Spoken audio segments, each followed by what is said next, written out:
Morning Lahore, जुम्मा मुबारक और जागो लाहौर में आप सबको खुश आमदीद कहते हैं जनाब। एक नए दिन, एक नई सुबह और एक नए प्रोग्राम के साथ मैं हूँ आपकी होस्ट मुनीबा आसिफ। जनाब मैं बिल्कुल ठीक ठाक, उम्मीद करती हूँ कि आप लोग भी ठीक ठाक होंगे।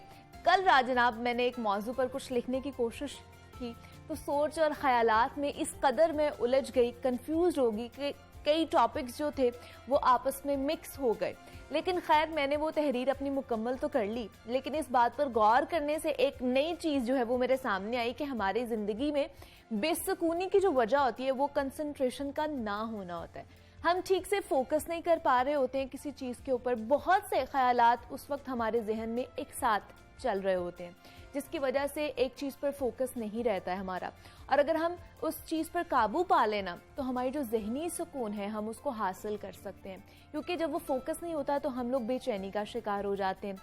इसीलिए जनाब अपनी ज़िंदगी को बेहतर और पुरसुकून बनाने के लिए हमें ज़रूरत है कि हमारे जो ख्यालात हैं उनको मुनासिब तरतीब दी जाए, सही प्लानिंग के साथ आगे बढ़ा जाए, सोच को अपनी तब्दील किया जाए और कामयाबी इंशाल्लाह फिर आपका मुकद्दर बनेगी ही बनेगी। और फिर आप जो करना चाहते हैं उसके ऊपर आप फोकस्ड होकर कर सकते हैं। तो ये बड़ा इम्पॉर्टेंट है कि आप किसी बारे में सोच रहे हों या कुछ भी करने की ठान लें तो आपको उस चीज़ के बारे में पता होना चाहिए और फोकस्ड होना चाहिए उस चीज़ पर। अब आगे बढ़ते हैं और कुछ बात कर लेते हैं जनाब मौसम की है सेहत और फिटनेस के हवाले से। जनाब हमारी सेहत और फिटनेस का जो दारोमदार होता है ना वो हमारी रोज़मर्रा के इस्तेमाल में किए जाने वाले खानों से बहुत ज़्यादा मुंसलिक होता है। खाना जितना सेहत अफजा होगा उतनी ही हमारी जो सेहत है वो सेहतमंद होगी। और खाने में इस्तेमाल की जाने वाली हर चीज़ का ताल्लुक हमारी सेहत से जुड़ा हुआ होता है। यहाँ तक कि हम अपने खानों में जो नमक का इस्तेमाल करते हैं ना उसका भी अगर ठीक से इस्तेमाल ना किया जाए तो भी उससे बहुत से सेहत के मसाइल जन्म ले लेते हैं। और हमारे माशरे में इसको इतनी अहमियत नहीं दी जाती है कि नमक का जो इस्तेमाल है कैसे किया जाना चाहिए, कितना किया जाना चाहिए। हम में से अक्सर अफराद इस बात का मुजाहिरा करते हैं या उनमें देखा भी जाती है, ये खासतौर पर प्रैक्टिस के घर में खाने की टेबल पर नमकदानी हर घर में मौजूद होती है और जैसे ही किसी को खाने में नमक की कमी महसूस होती है या नमक कम लगता है तो वो फौरन से उस नमकदानी में से अपने खाने में वो नमक छिड़क लेता है, शामिल कर लेता है और सोचता है कि खाने में हर किस्म की कमी पूरी हो गई होगी, जबकि उस नमक ने कमी पूरी नहीं की होती बल्कि उस खाने को और भी ज्यादा खतरनाक बना दिया गया होता है। हालिया एक तहकीक में ये बात सामने आई है कि खाना तैयार होने के बाद उसमें जो हम नमक इस्तेमाल करते हैं, मतलब एक्स्ट्रा जो नमक ऐड ऑन करते हैं, वो ना सिर्फ हमारी सेहत के लिए नुकसानदेह होती है बल्कि उससे कई खतरनाक बीमारियां भी हमें हो सकती हैं, जिनमें हाई ब्लड प्रेशर है, दिल की बीमारियां आम हैं। तो नमक का इस्तेमाल हमने कैसे करना है, कौन कौन से तरीके से नमक का इस्तेमाल हमारे लिए नुकसानदेह साबित हो सकता है, इस पर आज हम बात करेंगे। हमारे साथ इस वक्त मौजूद हैं सना कमर हैं, क्लिनिकल न्यूट्रिशनिस्ट हैं। सना आपको वेलकम कहती हूँ जागो लाहौर में। कैसी हैं आप? मैं ठीक ठाक, अल्लाह का शुक्र, आप सुनाएं? मैं भी बिल्कुल ठीक ठाक। सना सबसे पहले तो बताइए ये नमक का इस्तेमाल, वो चाहे कोई भी नमक की भी इकसाम है, तो नमक का इस्तेमाल किस तरह करना चाहिए और ये ज़रूरी है हमारी सेहत के लिए या हमारे जिस्म के लिए नमक का इस्तेमाल? सबसे पहले मुनीबा मैं बात करती हूँ, कभी भी किसी भी टॉपिक पे बात करने से पहले मैं बताती हूँ कि हर चीज़ के कुछ फ़ायदे होते हैं और कुछ नुकसानात ज़रूर होते हैं। अब जैसे नमक की अगर बात कर लें तो नमक एक सोडियम क्लोराइड कंपाउंड है जो हमारी बॉडी के लिए ज़रूरी भी है और किसी हद तक ज़रूरी नहीं भी है। हम इसे वाइट पॉइजन भी कहते हैं। अच्छा। पहले मैं आपको बता देती हूँ कि ये ज़रूरी किस तरह से है। नमक लेना इसलिए ज़रूरी है कि अगर हम नमक का इस्तेमाल नहीं करेंगे तो हमारी बॉडी के अंदर क्रैम्प्स होने लग जाते हैं, हमारी बॉडी स्टिफ होने लग जाती है, टांगों में दर्द स्टार्ट हो जाती है। अच्छा। और आपको फुलफिलिंग, जितना भी खाना खा लें आपको फुलफिलिंग इफेक्ट नहीं दे रहा होता वो।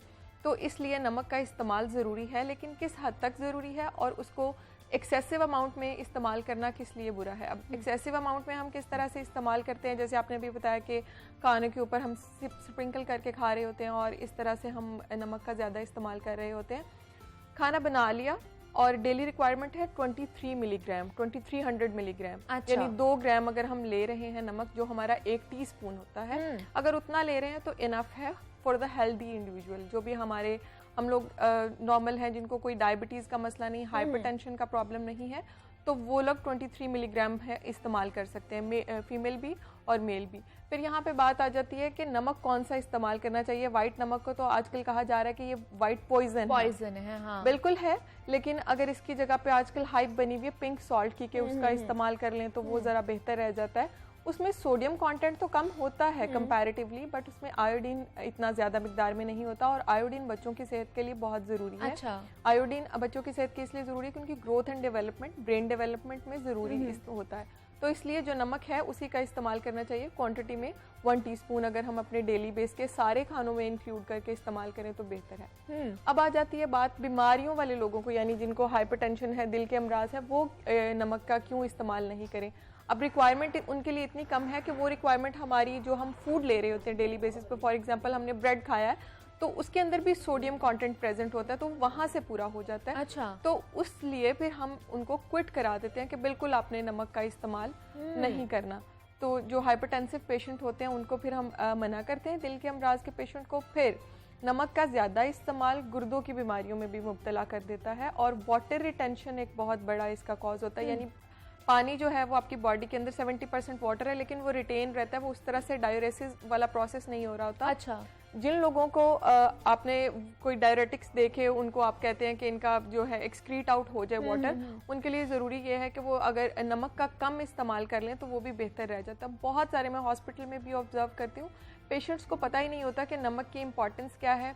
डायलिसिस करवा रहे होते हैं लेकिन वो अपना सॉल्ट इंटेक और हॉस्पिटल में भी वो ऐसे ही खा रहे होते हैं, स्प्रिंकल करके खा रहे होते हैं। लेकिन उन्हें गाइडेंस तो मिल रही होती है ना सना? बिल्कुल, वो गाइडेंस उन्हें बाद में मिल रही होती है, लेकिन जब हम देखते हैं कि लोगों को अभी इतनी नमक के बारे में अवेयरनेस नहीं है। अच्छा। लेकिन ये सारी बीमारियों का कॉज है। और एक और बात मुनीबा यहाँ पे बड़ी मजे की करूंगी, जो वेट लॉस कर रहे होते हैं लोग, उनको भी नमक का इस्तेमाल जो है वो कम करना चाहिए। वो सैलेड तो खा रहे होते हैं लेकिन सैलेड के ऊपर भी सीजन करके खा रहे, वो बहुत स्प्रिंकल कर रहे थे। जो वो स्प्रिंकल कर रहे थे सैलेड के ऊपर, तो वो ब्लॉटेड फील करते हैं पूरा दिन अपने आप को। अच्छा। वो ब्लॉटिंग उनको लग रहा होता है कि ये जो मैं वेट लॉस कर रहा हूँ, इतनी प्रैक्टिसेस कर रहा हूँ, लेकिन वेट लॉस नहीं हो रहा। वो एक्चुअली उनका वाटर वेट होता है जो कम नहीं हो रहा होता। तो अगर उसमें भी आप कुक्ड फॉर्म में और कम इस्तेमाल करें तो वो ज्यादा बेहतर रह जाता है। लेकिन कुक्ड फॉर्म में भी हमें फिर कितना इस्तेमाल करना चाहिए? ज्यादा भी तो नहीं करना चाहिए ना? 1 टीस्पून आप इस्तेमाल करें। अगर आपको, मैं पहले भी बात कर चुकी हूं, ये पूरे दिन में हम लोगों ने पूरे दिन में आपने 1 टीस्पून इस्तेमाल करना, तो वो फिर आप देख लें कि उसकी क्वांटिटी कितनी कम होनी चाहिए, और हम उसको ज्यादा इस्तेमाल कर रहे होते हैं। फिर ब्रेड्स में भी होता है, बर्गर्स जो डेली बेसिस पे हम चीजें खा रहे होते हैं उनके अंदर सोडियम कंटेंट होता है। वो नमक तो नहीं होता लेकिन सोडियम कंटेंट उसमें ऑलरेडी होता है, उसको ज्यादा कर देता है। फिर इसको कम करने के लिए अगर हम पोटेशियम कंटेनिंग चीजें खा लें जिनमें पोटेशियम ज्यादा होते हैं, फॉर एग्जांपल अंडे में, वो अंडा कह रही हूँ सॉरी, बनाना में पोटेशियम कंटेंट अच्छा होता है, तो अगर हम वो खा लें तो बैलेंस हो जाता है। अगर अच्छा। हमने एक टाइम पे ज्यादा इस्तेमाल कर लिया है नमक। लेकिन ऑलरेडी एक सेहतमंद कोई भी फर्द है, वो बहुत ज़्यादा इसका इस्तेमाल कर रहा है, ख़ासतौर पर नमक का इस्तेमाल कर रहा है, तो वो कौन कौन सी बीमारियों का शिकार हो सकता है? एक तो हमने उनकी बात की है जो ऑलरेडी बीमारियों का शिकार है तो उन्होंने कम करना है, लेकिन एक सेहतमंद भी बीमारियों का शिकार हो सकता है खाली नमक के खाने की वजह से। सबसे पहले तो वो मोटापे की तरफ जाएंगे, उसके बाद हाइपरटेंशन तो एक बहुत बड़ा कॉज है ना नमक के इस्तेमाल का, उसमें तो हम बिल्कुल क्विट करा देते हैं। दिल की बीमारियां, गुर्दों के अमराज, जिसमें आप सबसे पहले तो एक्यूट किडनी फेलियर होता है, फिर किडनी फेलियर, डायलिसिस, ये सारी चीज़ें उसमें आ रही होती हैं, तो इसलिए अवॉइड कराना चाहिए उन लोगों को नमक। और इसके साथ साथ बाकी भी जितनी भी हमारी कोमॉर्बिडिटी डिजीज होती हैं, इवन डायबिटीज के अंदर भी नमक का इस्तेमाल जो है वो कम करना चाहिए। अच्छा। कंपैरेटिवली जो हम शुगर का इस्तेमाल कम कर रहे होते हैं लेकिन नमक हमारा वैसे ही चल रहा होता है। जब भी किसी इंसान को कोई एक ऑर्गन फेलियर या एक ऑर्गन डिजीज होती है तो उसको साथ में दूसरे ऑर्गन डिजीज होना लाजमी होता है। अगर वो अपने ख्याल नहीं करता, डाइट का ख़ास तौर पर वो ख्याल नहीं करता, तो फिर ये ज़्यादा होता है। हमारा माइंडसेट बना हुआ है कि मेडिसिन खा ली है तो बस हमारा सब कुछ क्योर हो गया, हो जाएगा। मेडिसिन नहीं, ये जो छोटी छोटी प्रैक्टिसेस हैं इनको करके हम बहुत हद तक फ़ायदा ले सकते हैं, जो हमें पता नहीं चलता कि इसको अगर हम इस्तेमाल करेंगे तो इसका इस हद तक हमें फ़ायदा हो सकता है। और जिस तरह मैंने बात की अभी सना कि हमारे जो डाइनिंग टेबल है उसके ऊपर वैसे ही वो बॉटल्स पड़ी हुई होती हैं कि हम लोगों ने जब भी महसूस हुआ कि अच्छा नमक कम है तो अमूमन हम लोग उसमें से निकाल के, और ख़ासतौर पर बच्चे भी हैं वो भी खेल खेल में उसको निकाल के वो खा लेते हैं। तो दूसरा इसके पीछे एक मिथ ये है कि कहा जाता है कि जिस चीज़ की आपके अंदर डेफिशिएंसी होती है उसी का ज़्यादा आप इनटेक कर रहे होते हैं, तो ये कितनी नुकसानदेह साबित हो सकती है चीज़? बच्चों में ये चीज़ देखी जाती है कि अगर आयोडीन डेफिशिएंसी है तो वो अगर इस तरह का इस्तेमाल करें तो हो सकता है कि उनके अंदर डेफिशिएंसी हो, लेकिन बड़ों में ऐसा कुछ नहीं होता। ये एक साइकोलॉजिकल फैक्टर होता है, ये हमारा एक खुद ही से माइंडसेट बना होता है कि नमक डालेंगे तो खाने में टेस्ट आ जाएगा। हाँ। तो वो हम अपने साइकोलॉजिकल माइंड सेटअप के साथ ये काम कर रहे होते हैं। इसमें अगर देखा जाए कोई मिथ है या इस तरह का कोई कॉन्सेप्ट नहीं है। तो अगर बच्चों में आयोडीन की कमी है या इस चीज़ की कमी है तो फिर उसको किस तरह पूरा किया जा सकता है? वो आयोडीन मिला नमक अब मार्केट में अवेलेबल है, वो इस्तेमाल कराया जा सकता है। और उसके साथ साथ उनकी डाइट में भी बहुत सारी चीज़ें होती हैं, फॉर एग्जांपल फ्रूट्स के अंदर भी, और बाकी जो हमारा ब्रेड है, रोटी है, दलिए हैं, इन सारी चीज़ों के अंदर कंटेंट प्रेजेंट होता है छोटे छोटे माइक्रो न्यूट्रिएंट का, तो वहाँ से भी पूरा किया जा सकता है। बस ये है कि अपनी डाइट को अगर बैलेंस रख के चलेंगे तो किसी चीज़ की भी कमी या ज्यादती नहीं होती। Excess of everything is bad. दूसरा सना कहा जाता है कि जिनको थायराइड का प्रॉब्लम है उन्हें भी आयोडाइज जो नमक है वो उसका इस्तेमाल करना चाहिए। बिल्कुल ऐसा है, मैं तो कहती हूँ कि सबको वही इस्तेमाल करना चाहिए। ये पिछले दिनों में हाइप आया हुआ था जो कीटोजेनिक डाइट में आप अपने इलेक्ट्रोलाइट को बैलेंस करने के लिए पिंक सॉल्ट पी रहे थे, तो ऐसा कोई कॉन्सेप्ट नहीं है, फिर उससे डेफिशिएंसीज और बहुत ज्यादा इन तीनों में फर्क है? जो हम लोग व्हाइट सॉल्ट यूज करते हैं, पिंक सॉल्ट और आयोडाइज जो सॉल्ट है, आयोडाइज वही है जो मार्केट में हमारे पास अवेलेबल है, व्हाइट सॉल्ट। अच्छा। और एक रॉक सॉल्ट मिलता है, वो ही पिंक सॉल्ट को उसको उसकी रिफाइंड फॉर्म में हम मार्केट में हमारे पास अवेलेबल होता है। उसमें सोडियम कंटेंट थोड़ा कम होता है, तो हाइपरटेंसिव पेशेंट के लिए तो आजकल मार्केट में लो सोडियम सॉल्ट भी अवेलेबल है। अच्छा। अगर उनको बिल्कुल क्विट नहीं किया जा रहा तो फिर वो लो सोडियम सॉल्ट पे अपने आप को कन्वर्ट कर सकते हैं। लेकिन और आजकल फिर काला नमक भी तो इस्तेमाल किया जा रहा है, वो भी उसमें भी सोडियम कंटेंट की क्वांटिटी अच्छी खासी होती है, तो इसलिए उसको भी ज्यादा इस्तेमाल नहीं करना चाहिए। और वो भी हमेशा रॉ फॉर्म में यूज़ हो रहा होता है, लाइक हम जूसेस में डाल के पी रहे होते हैं, हम उसको कुक फॉर्म में तो वो यूज़ नहीं होता, रॉ ही यूज़ कर रहे होते हैं, तो उसको अवॉइड करना चाहिए। लेकिन जो हाइपरटेंशन के लोग होते हैं वो काला नमक इसलिए इस्तेमाल कर रहे होते हैं, जो ब्लड प्रेशर के भी लोग होते हैं, कि इसमें जो सोडियम का कंटेंट है वो कम होता है, इसलिए हम लोग ये यूज़ कर सकते हैं। तो ये मिथ है या एक्चुअली है? ये उनकी रिक्वायरमेंट ही हाइपरटेंसिव पेशेंट की इतनी कम होती है कि उनको ज़रूरत ही नहीं है किसी भी किस्म के सॉल्ट की, लेकिन फिर भी अगर वो प्रेफरेंस देना चाह रहे हैं सॉल्ट को तो फिर वो इस्तेमाल कर सकते हैं। उनका जो सोडियम कंटेंट है वो रोटी से पूरा हो जाता है, उनको और ज़रूरत नहीं होती। ब्रेड से उनका सोडियम कंटेंट पूरा हो रहा होता है, तो उनको ज़रूरत नहीं होती। फिर भी अगर वो इस्तेमाल करते हैं तो वो भी उनके लिए नुकसानदेह है। उनको लो सोडियम भी उस हद तक इस्तेमाल नहीं करना चाहिए। अच्छा। ओकेजनली कभी दिल कर रहा है बहुत ज़्यादा तो किसी फॉर्म में यूज़ कर सकते हैं, लेकिन डेली बेसिस पे इस्तेमाल ना करें। लेकिन अगर यूज़ करना है तो वो हफ्ते में कितनी देर यूज़ कर सकते हैं?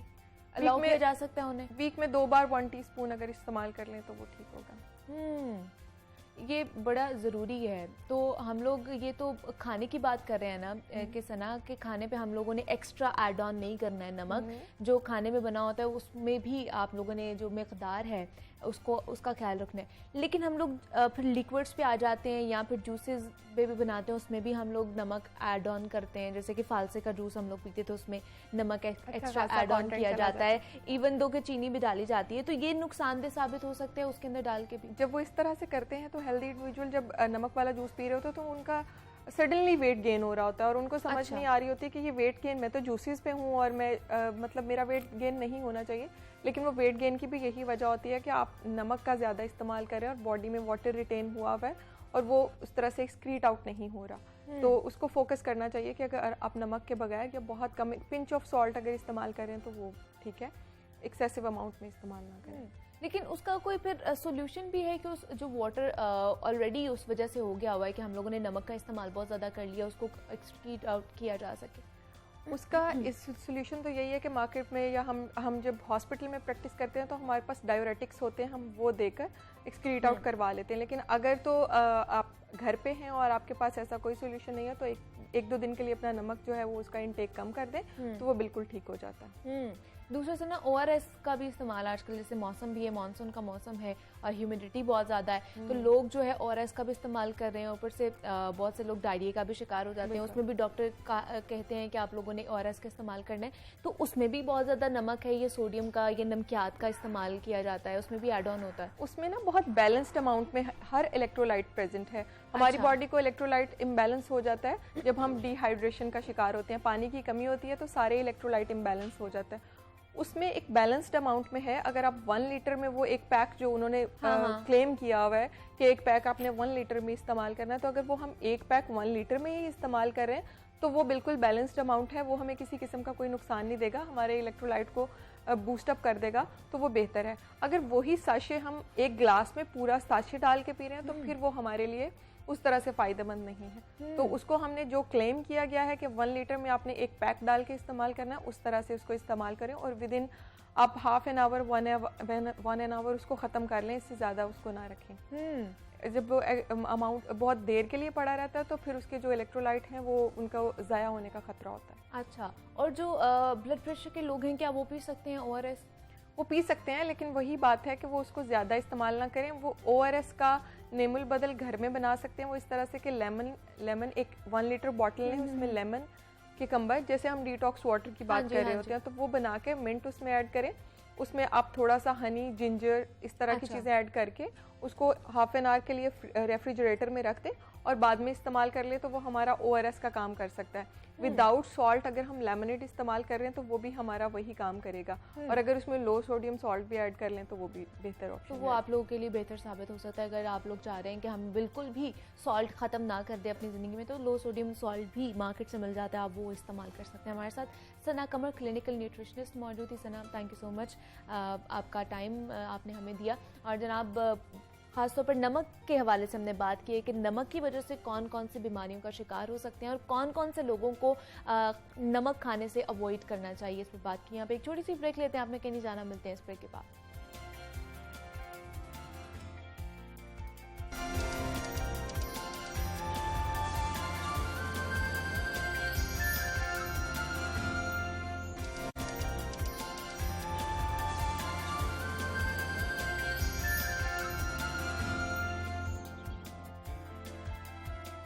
वेलकम बैक टू जागो लाहौर। जनाब, ब्रेक से हम वापस आ चुके हैं और अब बात करेंगे जदीद दौर के जदीद मसाइल की। तो जनाब, डेटा सिक्योरिटी आने वाले वक्त और मौजूदा वक्त में सबसे अहम मसला बनता जा रहा है।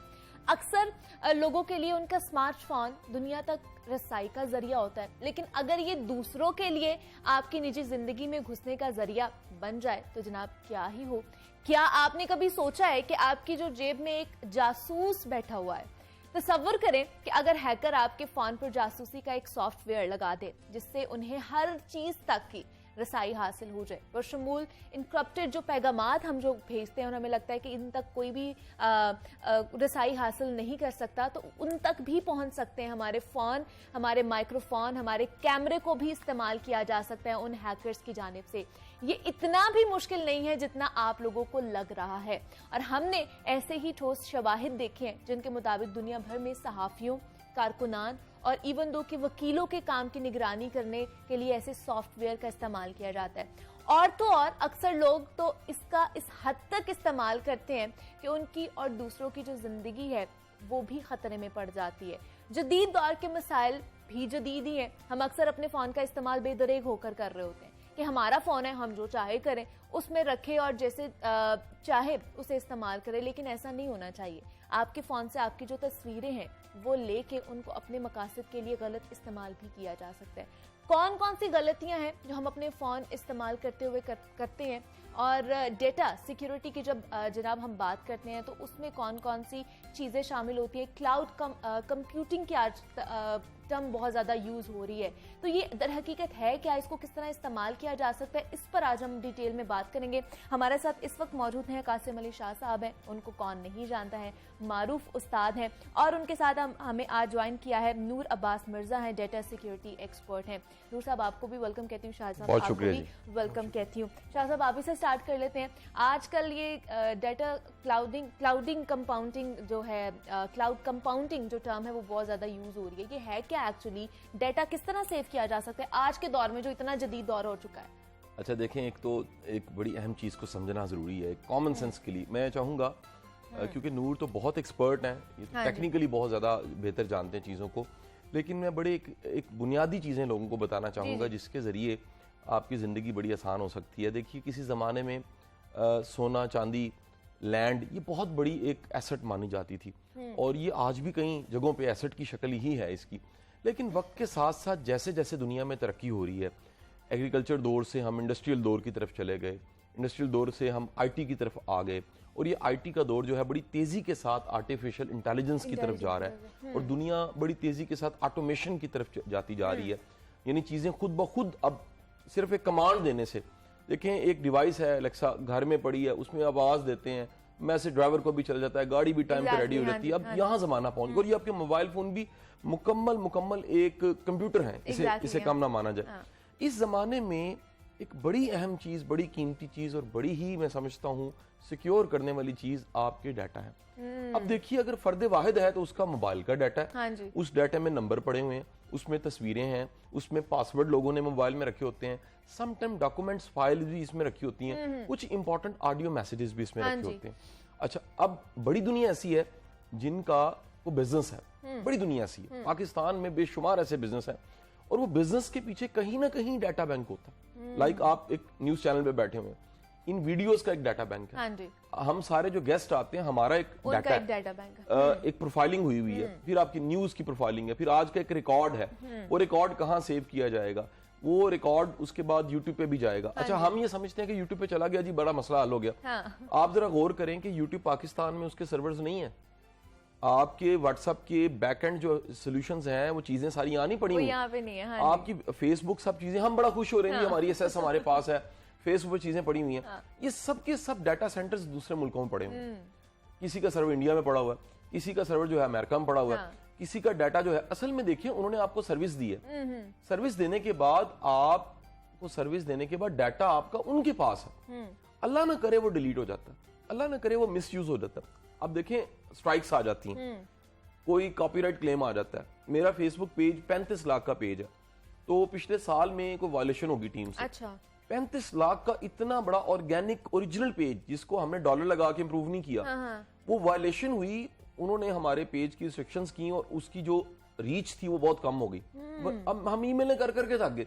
पाकिस्तान में कोई वो उनका कोई सेंटर तो नहीं है कंप्लेन का, हमारे डाटे इस मुल्क में नहीं है, किसी भी तरह से सेव नहीं है। फिर हम इंटरनेट इस्तेमाल कर रहे हैं, हम समझ रहे हैं कि जनाब हमने क्लाउड में रख दिया, जो लोकल सारे क्लाउड यूज हो रहे हैं वो भी सेव नहीं है, बड़े डाटे सर्वर्स में रखे जाते हैं। इवन देखिए मैं एक फाउंडेशन चला रहा हूँ, हमारी डेली की कितनी वीडियोस बनती हैं, यहाँ पर भी वीडियो सर्वर्स में पड़ी होती हैं, वो सर्वर सेव नहीं है।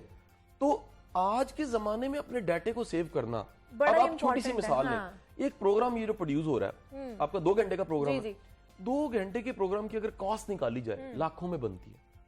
System, lights, human resource, guest, पता नहीं क्या क्या हो रहा है। सबकी जो असल चीज है वो तो प्रोडक्शन है, प्रोड्यूस होने के बाद वो वीडियो है। फर्ज करें वो सेव नहीं हुई तो कितना बड़ा मसला है, बहुत बड़ा मसला पड़ गया ना जी। अच्छा, फर्ज करें वो सेव हुई है, लेकिन वो सिक्योर नहीं है, तो आप बिल्कुल ऐसी समझ लें कि आपने कीमती चीज को तिजोरी में रखा है, लेकिन तिजोरी की चाबियां आपके पास नहीं है। तो हमारे पास जो डाटा संभालने के सारे सिस्टम्स हैं वो ज्यादा डिटेल से नूर साहब बताते हैं, लेकिन हमारे पास वो सेफ एंड सिक्योर नहीं है। ये डिबेट, अच्छा मेरा मकसद ये भी था ये सुजेस्ट करते हुए टॉपिक, और मेरा ख्याल आपकी बड़ी मेहरबानी इस प्रोग्राम में, इस तरह के मौजूआत को हमें डिस्कस करना चाहिए जो लोग बिल्कुल नहीं जानते और बड़ी बेसिक चीजें नॉलेज इल्मी में बहुत सारे ऐसे इकदाम भी उठा लेते हैं, कदम उठा लेते हैं, जिनकी वजह से बाद में फिर उनको रिग्रेट फील होता है। नूर साहब, आपसे जानना चाहूंगी, आज के जमाने में डेटा की बड़ी अहमियत है, जिस तरह शाह साहब ने बताया है, और हम सबको कहीं ना कहीं नो हाउ है इस चीज की, लेकिन हमें ये नहीं पता कि हमने उसको सिक्योर कैसे बनाना है, सेफ कैसे करना है, कि वो सिर्फ हमारे तक रहे, कोई और उसको हैक ना कर पाए। तो किस तरह ये जो डेटा सिक्योरिटी है किस तरह काम करती है, किस तरह हम अपने डेटा को सिक्योर बना सकते हैं? बिल्कुल ठीक है, thank you very much ma'am. मैं सबसे पहले आपको यहाँ पे ये एक्सप्लेन कर दूँ कि ये क्यों ज़रूरी है कि आपका डाटा महफूज हो। अच्छा। वो चाहे आपका ज़ाती डाटा है या वो किसी ऑर्गेनाइजेशन का डाटा है, वो गवर्नमेंट का डाटा है या वो मिलिट्री का डाटा है, जिनका भी है, अगर हम इस तरह ऑर्गेनाइजेशन लेवल के ऊपर उन चीज़ों को समझ सकें तो ज़रा ज़्यादा बेहतर होगा। मैं शुरू करता हूँ पर्सनल लेवल से। सबसे पहले आपको ये बताता चलूँ कि हम लोग जो इंटरनेट यूज़ करते हैं that is actually the basic type surface web. अच्छा। ठीक है, आप, मैं, शाह साहब या बाकी लोग जो इंटरनेट यूज़ करते हैं वो सरफेस वेब है, और ये पूरी इंटरनेट की दुनिया का सिर्फ 4% है। ठीक है, ओके। हमने गूगल यूज़ कर लिया, हमने अपनी ईमेल चेक कर ली, हमने अपनी कंपनी की वेबसाइट खोल के देख ली, कोई फॉर्म डाउनलोड करना था कर लिया, गवर्नमेंट की किसी इदारे का नंबर लेना था वो ले लिया, दैट इज़ वेरी बेसिक। ये कोई बहुत इंपॉर्टेंट इंटरनेट नहीं है जो हम लोग यूज़ कर रहे हैं। जो रेस्ट 96% इंटरनेट है that is divided between deep web and dark web. ठीक है। अब ये दुनिया की वो दो इंटरनेट की दुनिया की वो दो ऐसी डोमेन्स हैं जो बहुत ख़तरनाक हद तक ख़राब हो चुकी हैं। इस हद तक ख़राब हो चुकी हैं कि इंसानों की ख्वाहिश के ऊपर ही इंसानों को अगवा कर रहे हैं और बिटकॉइन के एवज उन लोगों को लाइव वीडियो में उनको जो है वो किया जा रहा है, अजियत दी जा रही है। ठीक है। तो डीप वेब में और डार्क वेब में जितनी डीलिंग होती है वो डॉलर्स में नहीं होती है, वो बिटकॉइन के थ्रू। ठीक है। सो वो कोई भी क्रिप्टो करेंसी वो यूज़ कर सकते अच्छा। हैं। तो डाटा क्यों ज़रूरी है या डाटा की सिक्योरिटी क्यों ज़रूरी है? आप और मैं सरफेस वेब के ऊपर जितना डाटा डील कर रहे हैं ये डीप वेब में और डार्क वेब में बेचा जाता है। अच्छा। ठीक है। सो दुनिया के बड़े बड़े हैकर्स वहाँ पे मौजूद हैं। वो इतने पोटेंशियल और इतने प्रोफेशनल हैं कि वो दुनिया की किसी भी गवर्नमेंट को टॉपल कर सकते हैं। ओके। वो दुनिया की किसी भी मिलिट्री को स्टार्ट जंग शुरू करने से पहले ही बिल्कुल ब्लॉक कर सकते हैं। वो इतने ज़्यादा एडवांस हो चुके हैं। और वहाँ पे एक जंग चल रही है, हमेशा एक जंग हो रही है वहाँ पे। जो एक ग्रुप है, फॉर एग्जांपल यूक्रेन का ग्रुप है, उसकी वॉर हो रही है, रशिया के ग्रुप के साथ रशिया की वॉर हो रही है, अमेरिका के ग्रुप के साथ, वो एक दूसरे पे हावी रहना चाहते हैं।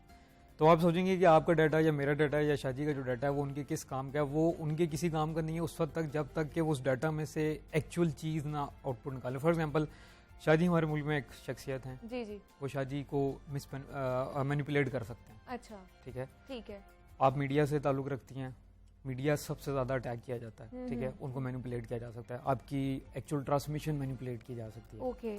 मैं इंफॉर्मेशन सिक्योरिटी से ताल्लुक़ रखता हूँ, तो ऑब्वियसली मेरे पास कुछ ऐसा डाटा होगा या कोई ऐसी चीज़ होगी जो उनके काम की होगी जिसको वो मिस यूज़ कर सकते हैं। तो अभी ये चीज़ें इस हद तक ख़राब हो चुकी हैं।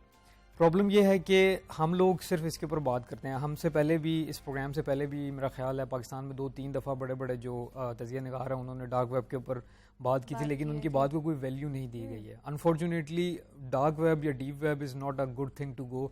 मैं हमेशा जो यंगस्टर्स हैं या दूसरे लोग हैं, अपने साथ के भी साथी हैं, उनको हमेशा सजेस्ट करता हूँ कि उसमें जाने की ज़रूरत नहीं, क्योंकि हर बंदा ये कहता है कि आपको वहाँ जाने की ज़रूरत नहीं है, क्योंकि आप उनसे नहीं लड़ सकते। उसके लिए आपको वैसी कंप्यूटिंग चाहिए, उसके लिए आपको वैसी पावर्स चाहिए, आपको वैसे सॉल्यूशंस चाहिए, और वो हमारे पास नहीं, वो हमारे पास नहीं है। सो कॉमन बंदे के पास वो चीज़ें नहीं है। Exactly. सो इन सारी चीज़ों को मिटिगेट करने के लिए कि आपके मोबाइल फ़ोन से या आपके कंप्यूटर से या आपके न्यूज़ चैनल के सर्वर से आपका डाटा कहीं जा ना सके, हमने मॉडर्न टेक्नोलॉजीज इंट्रोड्यूस करा दी जो बेसिकली सरफेस वेब में आपकी हेल्प कर रही हैं। तो cloud computing is one of them.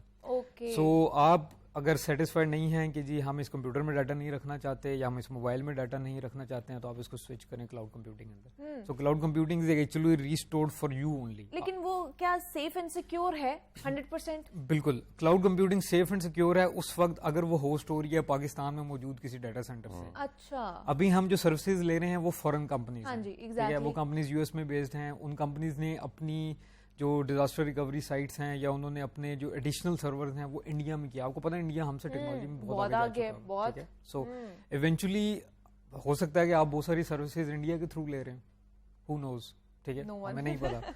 तो आप सर्विसेज यूज कर रहे हैं, आप उन ड्राइव्स के ऊपर अपना डाटा अपलोड कर रहे हैं, कल को शायद वो डाटा आपको अवेलेबल ही ना हो, ठीक है। सो आज के ज़माने में फॉर एग्जांपल हमारी जो इंफॉर्मेशन टेक्नोलॉजी की लाइन है उसमें डाटा वेयर हाउसिंग की एक टेक्नोलॉजी आ चुकी है। It works like fixed banks. आप डाटा अपलोड करते रहें, उसकी कोई फीस नहीं है, लेकिन जिस दिन आपको डाटा वापस चाहिए ना, यू हैव टू पे that. It is a very huge amount. मतलब ये बड़ी टेक्निकल चीजें हैं शाह साहब। लेकिन अगर जाती तौर पर देखा जाए तो जाती तौर पर भी हम बहुत सारा ऐसा डाटा होता है जिसको मिस यूज किया जाता है। हम लोग किसी को भेज देते हैं, ये ऐसी चीज हो जाती है वो अखलाकियात से भी ऊपर चली जाती है और वो फिर मिस यूज हो रही होती है। फिर ये अखलाकियात पे भी बात आ जाती है, उसके जुम्मे में भी आ जाती है। तो फिर उस चीज को किस तरह हमें टैकल करना चाहिए? अच्छा देखिए, हमें जो बड़े बेसिक असूल हैं वो समझ लेने चाहिए। वो ये कि वो कहते हैं कि जी ये सिखाया जाता है कि तुमने जिस पे यकीन है उस पे भी शक करता है। एक खास कह लीजिए एजेंसियों में, इदारों में सिखाया जाता है कि आपने शक करना। अच्छा। इसी तरह ये आप जिन चीज़ों पे, गैजेट पे भरोसा कर रहे हैं, आपने 2 लाख 3 लाख का मोबाइल खरीदा या आपके दफ्तर के पड़े कंप्यूटर्स, आप सोच रहे हैं मेरे कंप्यूटर्स हैं। हाँ जी। आप कहीं जाके किसी होटल में, किसी रेस्टोरेंट पे, एयरपोर्ट पे इंटरनेट यूज करते हैं, आप समझते हैं बड़ा सिक्योर है, कोई मसला नहीं है, हालांकि टर्म्स एंड कंडीशंस को आप एक्सेप्ट कर चुके होते हैं जिससे आपका कई तरह का डाटा वहां से जा चुका होता है। अच्छा, अब हम जिन चीजों को हम सिक्योर समझ रहे होते हैं वो सिक्योर होती नहीं है, ठीक है जी।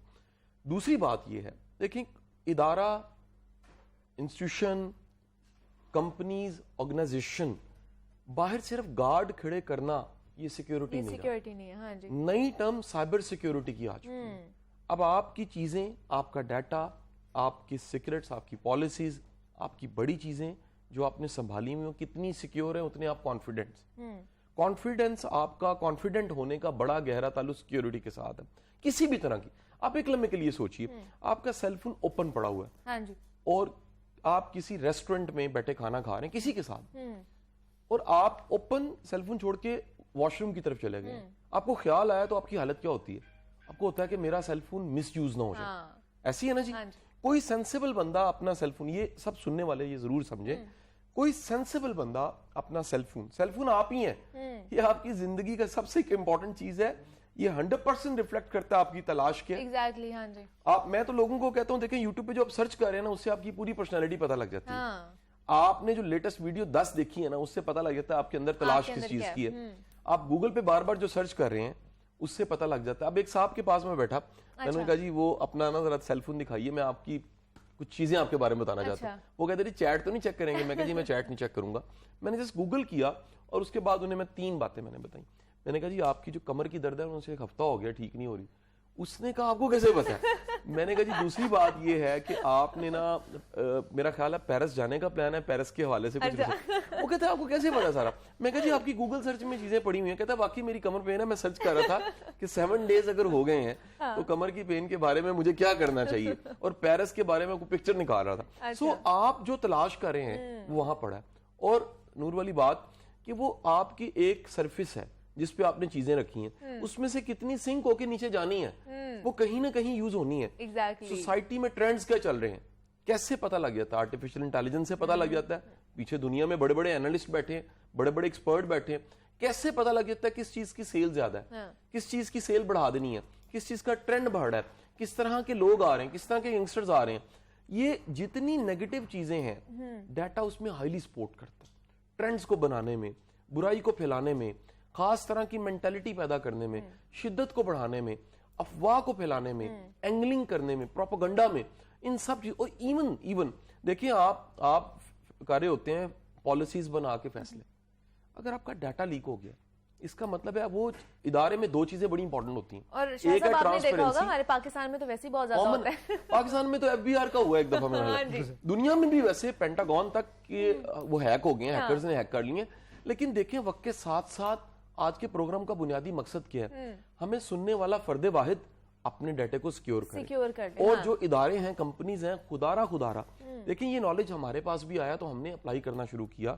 एक्सपर्ट्स को मैंने इनको ढूंढा, मैंने कहीं मैं काबिल लोगों को ढूंढता रहता हूँ। आप देखें मैं कई दफा गेस्ट के साथ आ रहता हूँ कि देखें ये हमें बताना चाहिए दूसरों को कि इदारों, बैंकों का डाटा कितना इंपॉर्टेंट है। मिलियन बिलियंस ट्रिलियंस का रिकॉर्ड उसमें पड़ा होता है, खुदा ना खास्ता वो डाटा इधर उधर हो जाता है क्योंकि वो जो यूज कर रहे हैं वो सर्वर यूज कर रहे हैं, और या फिर कहीं पर वो जो डाटा है वो कहीं ऐसी जगह सेव है पता ही कोई नहीं है। या मिसाल लीजिए सेंसिटिव इदारे, मैं मतलब वो नाम तो नहीं ले रहा, लेकिन सारे हसास इदारों का डाटा, उस पे मुल्क की सिक्योरिटी आपकी सारी की सारी, और आपकी बड़ी चीजों की टेक्नोलॉजी, उसमें डाटा बड़ा इंपॉर्टेंट होता है। अच्छा, डाटे को ना हम सेलफोन नंबर, तस्वीर से जरा ऊपर सोचें, यानी ये बड़ा जात से निकले ना, निकले। इदारों के लिए डाटे की अहमियत क्या होती है? अब पाकिस्तान के लिए सोचे कि क्या। अच्छा नूर, मैं ये जानना चाहती हूँ कि मुल्की सतह पर जो सिक्योरिटी है या डेटा सिक्योरिटी है उसको किस तरह बेहतर बनाया जा सकता है? क्या हमारे पास अब हम इतनी अवेयरनेस आ गई है कि हम लोगों ने अब किस तरह इसको करना है, या इस तरह के लोग आ चुके हैं हमारे पास जो हमारे डेटे को जो मुल्की सतह पर है उसको सिक्योर बना सकते हैं?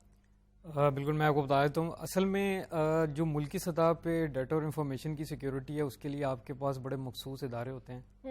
वो खुद भी अपनी एफर्ट्स पुट कर रहे होते हैं और वो बाकी सारे इदारों से भी इंफॉर्मेशन ले रहे होते हैं ताकि वो उसको बेहतरी ला सकें। हमारे मुल्क में हमारी जो नेशनल साइबर सिक्योरिटी पॉलिसी है वो 2021 में इस्टेब्लिश होकर लॉन्च हुई। उससे पहले तक हमारे पास नेशनल साइबर सिक्योरिटी पॉलिसी नहीं है। ओके, ठीक है। तो अभी भी जो एक सबसे बड़ी कमी मैं महसूस करता हूँ, पाकिस्तान में नेशनल कमांड सेंटर नहीं है कोई जो स्पेसिफिकली डेडिकेटेड हो, जो इंफॉर्मेशन को मैनेज कर रहा हो। अच्छा। चाहे वो हमारे ज़ाती मोबाइल फ़ोन्स की इंफॉर्मेशन है, चाहे वो हमारी कंपनीज़ के में से कंप्यूटर में से निकलती हुई या उसमें आती हुई इंफॉर्मेशन है, या वो कुछ भी जो किसी भी मुल्क की सालमियत के लिए मसला बन सकती है। तो हमें इस तरह के एक सेटअप की ज़रूरत है। ऑल्दो पाकिस्तान में local data centre companies exist करती हैं, वो कंपनीज अपना काम कर रही हैं, बट अभी उन कंपनीज को भी थोड़ा सा मजीद फ्लरिश होने की ज़रूरत है, क्योंकि यहाँ पर जो सबसे बड़ा फुकदान है ना कि यहाँ की कंपनीज अपनी कंपनीज पे भरोसा करने की बजाय गोरों की कंपनीज पे भरोसा कर लेती हैं। हम अपनी टेक्नोलॉजी या अपने सोल्यूशन पे भरोसा करने की बजाय उस पे कर लेते हैं। तो जो चीज़ आपको फ्री मिल रही है ना, जैसे आप व्हाट्सएप फ्री यूज़ कर रहे हैं, आप फेसबुक फ्री यूज़ कर रहे हैं, आप ट्विटर फ्री यूज़ कर रहे हैं, वो फ्री सिर्फ इसलिए क्योंकि उसके बाद आपने उनको अपना पर्सनल डाटा या इंफॉर्मेशन उनको पहुंचा दी हुई है, ठीक है, जो प्रॉबली उनके तो किसी काम की नहीं है, लेकिन दुनिया में मौजूद बड़े बड़े हैकर्स के काम की ज़रूर है। ठीक हो गया। तो ये चीज़ बड़ी इंपॉर्टेंट है समझने के लिए। दूसरी चीज़ ये कि पाकिस्तान में जो सबसे एक अच्छी चीज़ है कि फॉर एग्जाम्पल जैसे हमने नेशनल साइबर सिक्योरिटी पॉलिसी अपनी बनाई है, हमें मुल्क में मौजूद जो कंपनीज इतने एसेट्स ओन करती हैं कि वो ये फॉरेन सर्विसेज पाकिस्तान में ऑफर कर सकें, उनको राइट्स दे देने चाहिए। अच्छा, कि वो अपनी सर्विसेज को पाकिस्तान में ऑफर करें। हम जो क्लाउड कंप्यूटिंग सर्विसेज हैं वो पाकिस्तान में से लें, हम बाहर से क्यों लें? डॉलर आज देखें कहाँ पहुँच चुका हुआ है, हम इन सारी सर्विसेज के अगेंस्ट डॉलर में पे कर रहे हैं, ठीक है। तो वो एक्चुअली रेवेन्यू, पाकिस्तान के रेवेन्यू का बहुत बड़ा हिट है, ठीक है। वो कब तक रहेगा? तब तक रहेगा जब तक डॉलर अफोर्ड हो सकता है। जिस दिन डॉलर इन कंपनियों से अफोर्ड नहीं होगा, ये सब लोकल सॉल्यूशंस ढूंढ रहे होंगे। एग्जैक्टली, हाँ। ठीक है। और उस टाइम उससे पहले ही सोच लिया एग्जैक्टली उस वक्त प्रोबेबली शायद ये कंपनीज इतनी तैयार ही नहीं होंगी इतने बड़े स्केल के ऊपर वो सर्विसेज देने के लिए। नूर, थोड़ा सा मैं इंडिविजुअली लेवल पर भी इस चीज़ के बारे में पूछना चाहूँगी कि हम लोग व्हाट्सएप यूज़ कर रहे होते हैं, कुछ ऐसे लिंक्स आ जाते हैं कि इनके ऊपर क्लिक करें आपको ये होगा, एंड टू एंड इनक्रिप्टेड भी लिखा हुआ होता है कि आपकी जो चैट्स है वो नहीं कोई पढ़ सकता, या जो ये सिक्योर है, क्या वो सिक्योर है? देखें, इंक्रिप्शन या जो भी चीज़ आपको कहीं पे भी मैसेज में या आपको इन्फॉर्मेशन में या उसमें बताई जाती है, that is only for the sake of to get your confidence. Okay. वो एक्चुअली हैं या नहीं है। आप जिन लिंक्स की बात कर रही हैं वो लिंक्स बेसिकली डीप वेब से और डार्क वेब से जनरेट किए जाते हैं।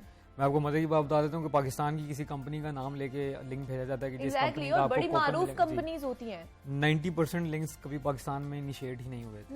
वो इनिशिएट हुए थे किसी और मुल्क में। अच्छा। वो इतने फैल गए कि वो पाकिस्तान तक पहुंच गए और पाकिस्तान में लोगों को यूटिलाइज कर रहे हैं। तो on the personal and for the sake of security कोशिश करें कि जब आप अपनी डिवाइसेस के ऊपर इंटरनेट यूज़ नहीं कर रहे हैं तो उनको डिस्कनेक्टेड रखें। ओके। वो कोई भी डिवाइस है, चाहे वो आपका फ़ोन है, चाहे वो आपका लैपटॉप है, वट एवर इट इज़, उन चीज़ों को डिस्कनेक्टेड रखें। और अपना जो इन्फॉर्मेशन है, फॉर एग्जाम्पल व्हाट्सएप के पास आपकी गाड़ी के नंबर से लेके आपका अकाउंट नंबर तक मौजूद है। आपने कभी ना कभी व्हाट्सएप पे शेयर किया होगा, अपनी टीम के साथ शेयर किया होगा, गार्ड्स के साथ शेयर किया होगा, किसी को भी दिया होगा, वो उनके पास मौजूद है। कोशिश करें कि वो इन्फॉर्मेशन लोकल नंबर्स के ऊपर, सिम मैसेज के ऊपर प्रोसीड करें। अच्छा। और अगर आपने कर भी दिया है व्हाट्सएप पे तो यूटिलाइज होने के बाद उसको डिलीट कर दें इवेंचुअली। लेकिन वो जो क्लेम करते हैं कि एंड टू एंड इनक्रिप्टेड है, ये नहीं है। एंड टू एंड इनक्रिप्टेड है उस वक्त तक जब तक उनको आपकी जरूरत नहीं है। जिस दिन उनको आपकी जरूरत है वो एंड टू एंड इनक्रिप्शन हटने में ज्यादा देर नहीं लगेगी। अच्छा, सिंपल। दिस इज ऑल्सो जिस दिन आपके पास इंफॉर्मेशन उनके काम की है और वो पाकिस्तान में कुछ मिसहैप क्रिएट कर सकती है, वो एंड टू एंड इनक्रिप्शन खत्म हो जाएगी और वो आपका डाटा दुनिया में किसी बहुत रिनाउंड वर्ल्ड क्लास हैकर के पास होगा और उसको यूटिलाइज कर रहा होगा। कुछ पता नहीं है। हाँ। तो अच्छा, मुझे बताएं, वाईफाई तो चलो कह लिया कि उसकी वजह से भी चीज़ें हो सकती हैं, लेकिन जो हम लोग अपना मोबाइल डाटा यूज़ करते हैं उसके थ्रू भी हो सकती है। Internet in any format, in any connection format is not secure until और अनलेस कि आपने मैक्सिमम सिक्योरिटी प्रोटोकॉल्स यूज़ किए हैं। ऑर्गेनाइजेशन सिक्योरिटी प्रोटोकॉल यूज़ करती हैं, हम एहतियात कर सकते हैं, ठीक है। तो वो security protocol they are very expensive solutions. वो सॉल्यूशंस हायर किए जाते हैं, उनको सिस्टम में लगाया जाता है ताकि उनका डाटा और जो उनकी इन्फॉर्मेशन प्रोटेक्टेड रहे। पर्सनली आपने देखा होगा अभी जो एक्सपेंसिव मोबाइल फ़ोन हैं वो बड़ी हाईली पेड सिक्योरिटी के साथ आ रहे हैं, ठीक है। आपको एक और बात बता देता हूँ कि पाकिस्तान में मौजूद वो लोग जिन्होंने 2 लाख, 2.5 लाख, 3 लाख रुपए का फ़ोन रखा हुआ है, वो इस चीज़ को प्रोबेबली शायद एक सिंबल समझते होंगे कि जी हमारे पास लेटेस्ट मोबाइल फ़ोन है। जितना फास्ट आपका फ़ोन है उतना ही हैकर सपोर्टेड है कि वो आपका डाटा लेके आपके फ़ोन से गायब भी हो जाएगा। जितना आपका फ़ोन स्लो है उतना उसको टाइम लगेगा और वो उतनी देर में उस चीज़ को प्रोसेस करेगा जिसके लिए वो आपको अवॉइड करेगा कि यार नहीं ठीक है, ये बंदा ही फारेगा, ज़रूरत नहीं मुझे इसकी, ठीक है। बट प्रॉब्लम इज कि किसको किया जा रहा है attack, who is the person, वो करता क्या है, वो पाकिस्तान में किस जगह पे मौजूद है। इसराइल ने ऐसे बहुत सारे सोल्यूशंस बनाए हुए हैं। इसराइल दुनिया के बड़े बड़े सियासतदानों पर इस तरह के अटैक्स करता है। इसराइल ने बहुत दफ़ा इस चीज़ को किया है। इवेंचुअली आपने लेटेस्ट कुछ अर्सा पहले तो 2020 में ये खबरें भी सुनी होंगी कि हैकर्स ने जो है उसको सपोर्ट किया था इसराइल को दुनिया के बहुत सारे लोगों की इंफॉर्मेशन इकट्ठी करने के लिए। तो दे हैव देयर कैपेबिलिटी लेकिन इसका मतलब ये नहीं है कि आप उनको बहुत अच्छा समझने लगे, आपको उस हम भी कैपेबिलिटी उनके जो है वो बराबर आ सकते हैं, उनको जो है काबू में कर सकते हैं, लेकिन किस तरह? शाह साहब एंड पे क्या कहेंगे? मतलब ये अवेयरनेस इतनी नहीं है लोगों के अंदर, आम आदमी को पता भी नहीं है कि डेटा क्या है, किस तरह उसको सिक्योर बनाया जा सकता है, हमारे फोन के अंदर से भी लीक आउट हो सकता है, उसको नहीं इस चीज का पता। तो मुझे बताइए कि अगर फिर हम लोग मुल्की सतह पर किस तरह लोगों की मदद कर सकते हैं? अच्छा देखें, एक तो ये बड़ा अहम है कि इस तरह के मौजू पे टीवी प्रोग्राम करना, हाँ जी, सोशल मीडिया पे बात लेके आना। दुख की बात बताऊं, ये बातें हमारी यूनिवर्सिटियों में बच्चों को पढ़ाई नहीं जा रही। जमाना कहाँ पहुंच गया और हम कहाँ खड़े हैं। हाँ। यानी मैं शायद दावा तो ना करूं, लेकिन मेरा ख्याल ये है कि बड़े बच्चों को क्लाउड कंप्यूटिंग का पता ही कोई नहीं पता, एग्जैक्टली। पढ़ाने वालों को भी नहीं पता। कहीं ऐसी भी मैंने मेहरबान देखे जिनको पता ही कोई नहीं है क्या होता है। अच्छा, दूसरा प्रॉब्लम ये है कि ये जो नई दुनिया में चीजें आ रही हैं, नए चैलेंज आ रही हैं, ये नए चैलेंज, नई दुनिया, इसके मुताबिक हमें अप टू डेट होना चाहिए पूरी नेशन को। हाँ। ये कोई मसला एक फर्द का अब नहीं है। अगर पाकिस्तान में 12 करोड़ यूथ है तो देखें ये नई अपॉर्चुनिटी है एग्जैक्टली कि पाकिस्तान में क्लाउड कंप्यूटिंग की कंपनीज आनी चाहिए, लोकल डाटा सेव करने की, डाटा को सिक्योर करने की लोकल कंपनीज होनी चाहिए। हाँ। अच्छा, फिर स्पेशलाइज्ड काम होना चाहिए। पाकिस्तान में ये बड़ा प्रॉब्लम है, वो मुनियारी की दुकान होती है ना, उस पर हर चीज मिल जाती है। यानी आप जाएंगे, उसे कहेंगे जनाब पैरासीटामोल है, वो भी है, और कुल्फी भी है। अच्छा, बीमार करने वाली चीज भी है और सही करने वाली चीज भी। हमें स्पेशलाइज्ड होने की बड़ी जरूरत है कि हमारी कंपनीज, हमारे इदारे वो स्पेशली ऑफर करें। हम यही काम करते हैं, सॉफ्टवेयर हाउस भी है, क्लाउड कंप्यूटिंग लेकिन भी शाह है, साहब सब ये तो कुछ नहीं हो तब सकता। करेंगे ना कि जब हमें ये इस अमर की हमें लगेगा कि इसकी जरूरत है, तभी हम इस साइट पर जा सकते हैं और ज्यादा से ज्यादा अवेयरनेस पहुंचाने की जनाब हम कोशिश करते हैं। और आज कासिम अली शाह साहब हमारे साथ मौजूद है। शाह साहब बहुत शुक्रिया आपके वक्त का कि आप यहाँ पर आए, और नूर अब्बास मिर्जा हमारे साथ मौजूद है। नूर, आपका भी बहुत शुक्रिया। डेटा सिक्योरिटी के हवाले से हम बात कर रहे थे कि इस तरह अपना डेटा को आप सिक्योर बना सकते हैं। यहाँ पे एक छोटी सी ब्रेक लेते हैं, मिलते हैं इस ब्रेक के बाद।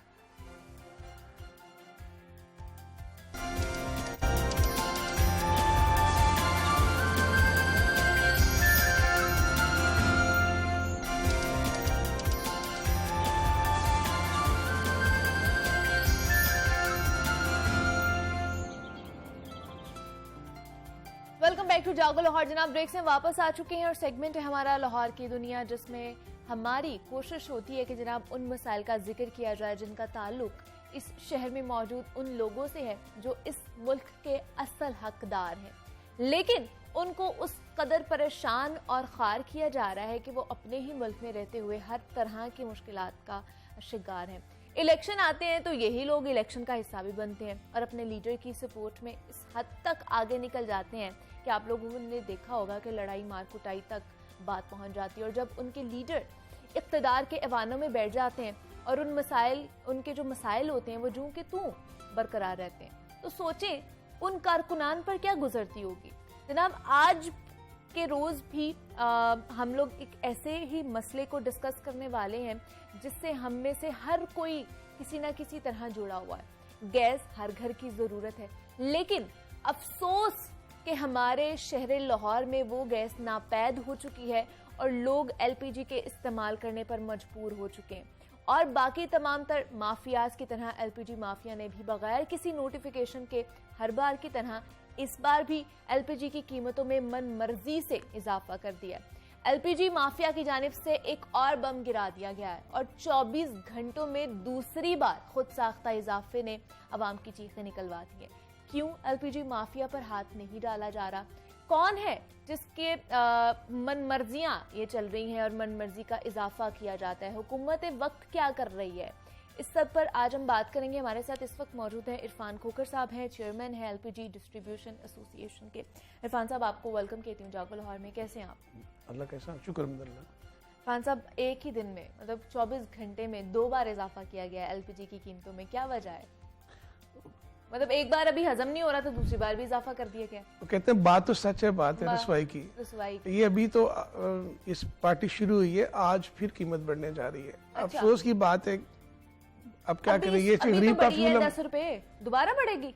20 रुपए 2 दिन में बढ़ी है, अभी 30 10 रुपए आज और बढ़ने जा रही है। मतलब एक दिन में 30 रुपए बढ़ने जा रही है अभी अब बढ़ेगी। और आप देखेंगे कुदरती गैस, मैं हमेशा कहता हूँ कुदरती गैस आपके घरों में नहीं आएगी, और इस सर्दी में तो बिल्कुल भी नहीं आएगी। और अच्छा। देखो अभी अफसोस की बात है कि पाकिस्तान का सबसे बड़ा प्लांट जामशुरू ज्वाइंट वेंचर हाँ जी, पिछले कई सालों से बंद पड़ा हुआ है और 60 अरब का लॉस कर गए, जो अपनी प्रोडक्शन 15,000 मेट्रिक अपनी प्रोडक्शन, देखिए ना डॉलर बढ़ गया, मुश्किलात हैं, इंपोर्ट आनी है, इंटरनेशनल मार्केट बहुत महंगी, लेकिन अपनी प्रोडक्शन हम नहीं चला पा रहे। जामशुरू ज्वाइंट और JJVL पिछले 2-2.5 साल से बंद पड़ा हुआ, 60 अरब का हम अपना लॉस कर चुके हैं, अच्छा उसको नहीं चला पा रहे हम। क्यों बंद पड़ा हुआ है? आप देखें इस हुक्मरानों को अल्लाह ताला, मैं कहता हूँ जब इनके घर में बच्चे इनके भूखे मरेंगे, अल्लाह ना करे, तो फिर इनको एहसास होगा। आज लोग पहले 2 वक्त की रोटी से मजबूर थे, आज 1 वक्त की रोटी के लिए मजबूर हो पड़े। और ये गरीब का फ्यूल था, LPG गरीब का फ्यूल था, जो आज उसकी 250 रुपए किलो कीमत होने जा रही है। आप हो गई, आप अंदाजा करें कि ये कहाँ गरीब का फ्यूल है। आप देखिए ऑटो रिक्शा जिसमें आम बंदा सफर करता है, वो सस्ती सवारी थी, 60% LPG पेट्रोल डीजल से सस्ती थी। आप अंदाजा करें ये 90 रुपए किलो की LPG थी, और इसके ऊपर पॉलिसी बनी, नया पाकिस्तान बना, उसके बाद फिर पुराना पाकिस्तान आ गया, और अभी तक अंदाजा कर लें कि वो 90 रुपए किलो की LPG 250 रुपए आगे पॉलिसी नहीं बन सकी। जामशुरू ज्वाइंट वेंचर बंद पड़ा, वो नहीं चल सका। ये यहाँ पे आवे का आवा बिगड़ा हुआ है, आप अंदाजा कर लें। मैं कहता हूँ चले इंपोर्ट, इंटरनेशनल मार्केट बहुत महंगी है, जो लोकल LPG है 11 प्रोड्यूसर पाकिस्तान के जो पैदा कर रही है, 70,000 टन अपनी प्रोडक्शन है, जो अपनी प्रोडक्शन है वो जमीन खा गई, आसमान खा गया। ओगरा की नोटिफिकेशन के बगैर बार बार कीमत बढ़ती जा रही है, ये कहाँ का इंसाफ है? आप इसी शहर लाहौर में आप देखें कि आज 250 रुपए किलो कीमत है।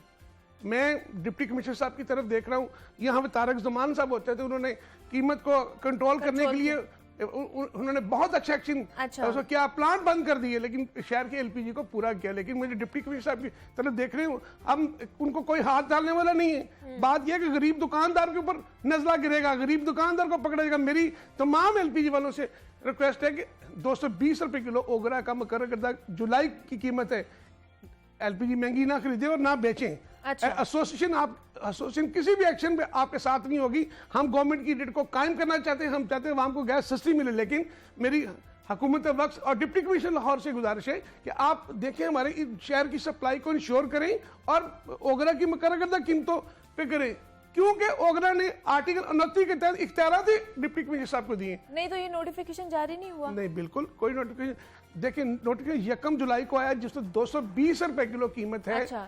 ओगरा की मुकर्रर करदा, ठीक है, और उससे भी कीमत कम पे बिक रही थी। अच्छा। आप अंदाजा करें, उससे भी कम कीमत बिक रही थी। आज 250 रुपए किलो कीमत होगी, जबकि सरकारी कीमत 220 रुपए किलो है। मेरी गुजारिश है इन हुक्मरानों को, खुदारा ये गरीब का फ्यूल है, ये आम बंदा इस्तेमाल करता है, ये 2 किलो 3 किलो गरीब बंदा इस्तेमाल करता है, और रिक्शा ड्राइवर इसको इस्तेमाल करता है। यहाँ पे इस वक्त 1,20,000 रिक्शा चल रहा है, और मैक्सिमम LPG बंद हो जाएगा, वो बहुत मुश्किल में लोग चले जाएंगे। और आज आगे दुकानदार की जो है ना वो शामत आएगी। मेरी फिर एक दफा गुजारिश है कि ओगरा की मुकर्रर करदा कीमतों के ऊपर ना गैस खरीदें और ना फरोख्त करें। अगर कोई इनएक्शन होगा, मैं डिप्टी कमिश्नर साहब से मेरी गुजारिश है कि लाहौर में जो ओगरा की मुकर्रर करदा कीमत है उसको इंश्योर करें, सप्लाई को इंश्योर करें, ताकि प्लांटों पे जो कीमत है उसको सबसे पहले इंश्योर किया जाए, फिर नीचे तक बेहतरी आ सकती है। हम गवर्नमेंट के साथ हैं, लेकिन यहाँ पे बगैर नोटिफिकेशन के, ओगरा नोटिफिकेशन के बगैर बार बार कीमत बढ़ रही है। लेकिन कैसे बढ़ा सकते हैं? अगर नोटिफिकेशन जारी नहीं किया गया तो कीमत कैसे बढ़ाई जा सकती है? मन कीमत बढ़ रही है। मैं कर रहा हूँ, मैं ऑन एयर कह रहा हूँ, कोई पूछने वाला नहीं, कोई पूछने वाले। और कई दिनों से ये ब्लैक मार्केटिंग हो रही है। मैं कहता हूँ इंपोर्ट महंगी हो गई, डॉलर महंगा हो गया, लेकिन पाकिस्तानी जो प्रोडक्शन है, जो आपने प्लांट बंद रखा हुआ जामशुरू ज्वाइंट वेंचर, क्यों नहीं चलाते? अब उसको चलाएं। 15,000 टन मिनिमम गैस वहां से फौरी तौर पे आ सकती है। आप अंदाजा करेंगे इंटरनेशनल मार्केट महंगी होगी, क्रूड ऑयल की बाई प्रोडक्ट, इसकी कोई कीमत नहीं है मैम, इसकी कोई कीमत नहीं, बाई प्रोडक्ट है। आप अंदाजा करें कि जब 90 रुपए किलो कीमत थी, तो जब नया पाकिस्तान बना, इमरान खान साहब ने कहा 73% लोग जो है ना LPG इस्तेमाल करते हैं, मैं भी LPG इस्तेमाल करता हूँ, इसके ऊपर पॉलिसी बनाए। जहां ज़ेब साहब को प्लानिंग विंग में चेयरमैन बना दिया गया, कमेटी बन गई, वो कमेटी आज तक नहीं निकली।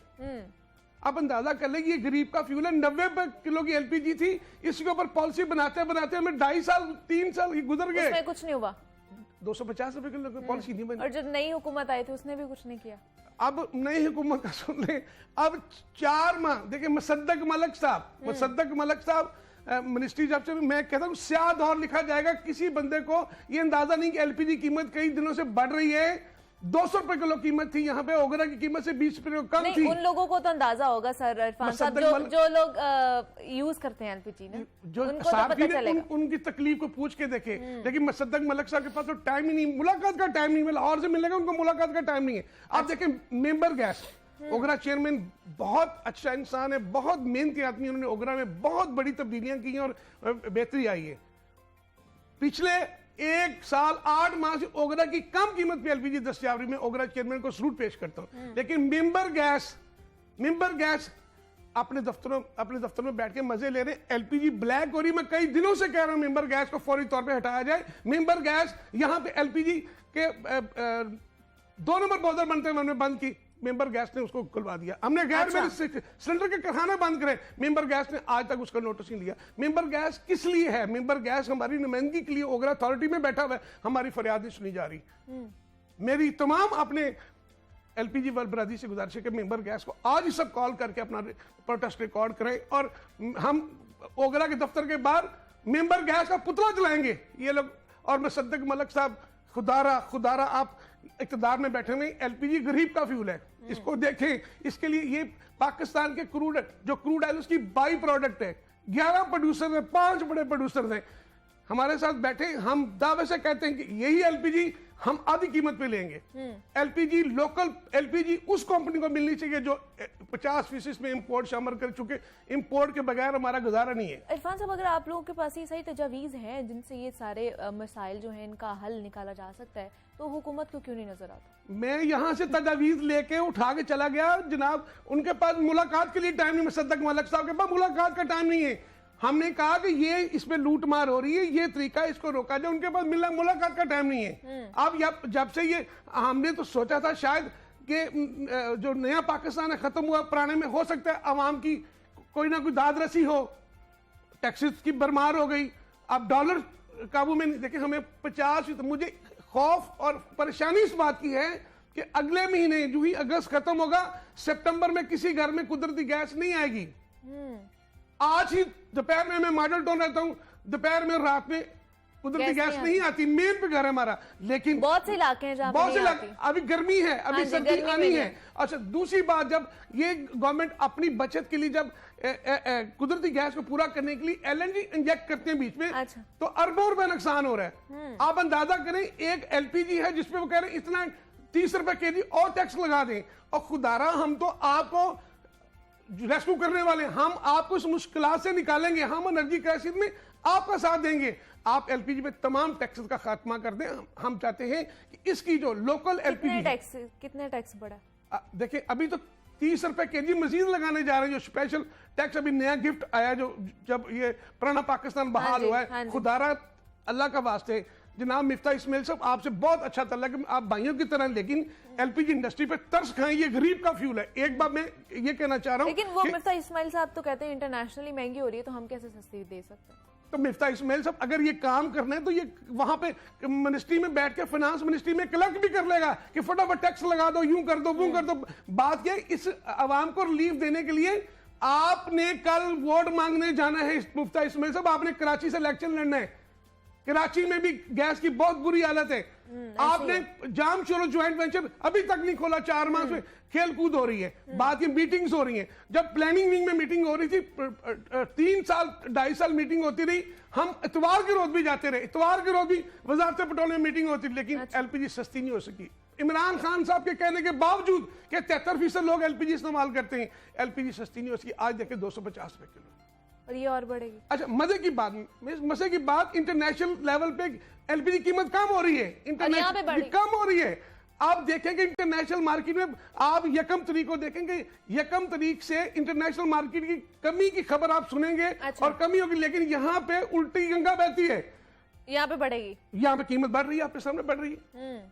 24 घंटों में 20 रुपए बढ़ा दी। अभी आज 250 रुपए किलो कीमत होने जा रही है, और गिलगित में पहाड़ी इलाकों में 350 रुपए किलो पे कीमत पहुंच गई है। आप मुझे बताएं, आप अरबों रुपए दरख्त लगाने पे लगा रहे हैं, दरख्त लगाने पे, और खुदारा ये जब एलपीजी महंगी होगी तो लोग दरख्त काटेंगे, ऐसे ही है। इस मुल्क में क्यों देरा करने जा रहे हैं, क्यों बर्बादी उतारने जा रहे हैं? मैं इन हुक्मरानों को कहता हूं, खुदारा इस मुल्क पे तरस खाएं, इस मुल्क पे तरस खाएं। बोझ तो आवाम के ऊपर ही पड़ रहा है ना इरफान साहब। जैसे भी करें, देखें हम कहते हैं आपको डबल टैक्स देंगे, कीमत भी आधी कर देंगे। लोकल एलपीजी जो बाई प्रोडक्ट है, जिसकी कीमत ज़ुफरुल्लाह जमाली साहब ने सिर्फ 17 रुपए किलो रखी थी 21 माह तक। अच्छा, डॉक्टर आसम साहब ने कहा था गैस उसको मिलेगी जो इसमें 25%, अब 50% हमारी जरूरत है। जो एलपीजी की पाकिस्तान की प्रोडक्शन है, इसकी कीमत सिर्फ 40,000 रुपए टन होनी चाहिए। 40,000 रुपए टन, फर्ज करें इंपोर्टेड की कीमत 1,40,000 रुपए टन, मिक्स करेंगे 50% ये कीमत नीचे आ जाएगी। और इससे हम अरबों रुपए हम भी टैक्स देने के लिए तैयार हैं। हम चाहते हैं लोकल एलपीजी जो है तमाम मार्केटिंग 235 मार्केटिंग कंपनियों में मसावी तकसीम की जाए और वो उसको गैस मिले लोकल, जो इसमें इंपोर्ट 50% शामिल करे। तो फिर आप देखिए कीमत भी नीचे आएगी और जो डिमांड एंड सप्लाई का हम लोग डॉन रिचा के पैसा बनाते हैं, वो पैसा भी नहीं बना सकेंगे। तो इस तरह गुजारिश ये है कि इसमें आप देखें, आपके शो में अक्सर मैंने जो गैस की बात भी की, जो गैर मैंने सिलेंडर की बात भी की, मैं फैक्ट्स एंड फिगर पे बात करने वाला प्रैक्टिकल बंदा, मैंने 22 साल से हम लोग इस सर्व कर रहे हैं। लेकिन बात यह है कि यहाँ के हुक्मरान मिनिस्टर मुसद्दक मलक साहब के पास टाइम नहीं है कि टाइम, लेकिन ये इतनी बड़ी इंडस्ट्री में यहाँ हमारे लाहौर के साथ ये गांव था, एक कत्ल हो गया, उन्होंने पूरा शहर ब्लॉक कर दिया।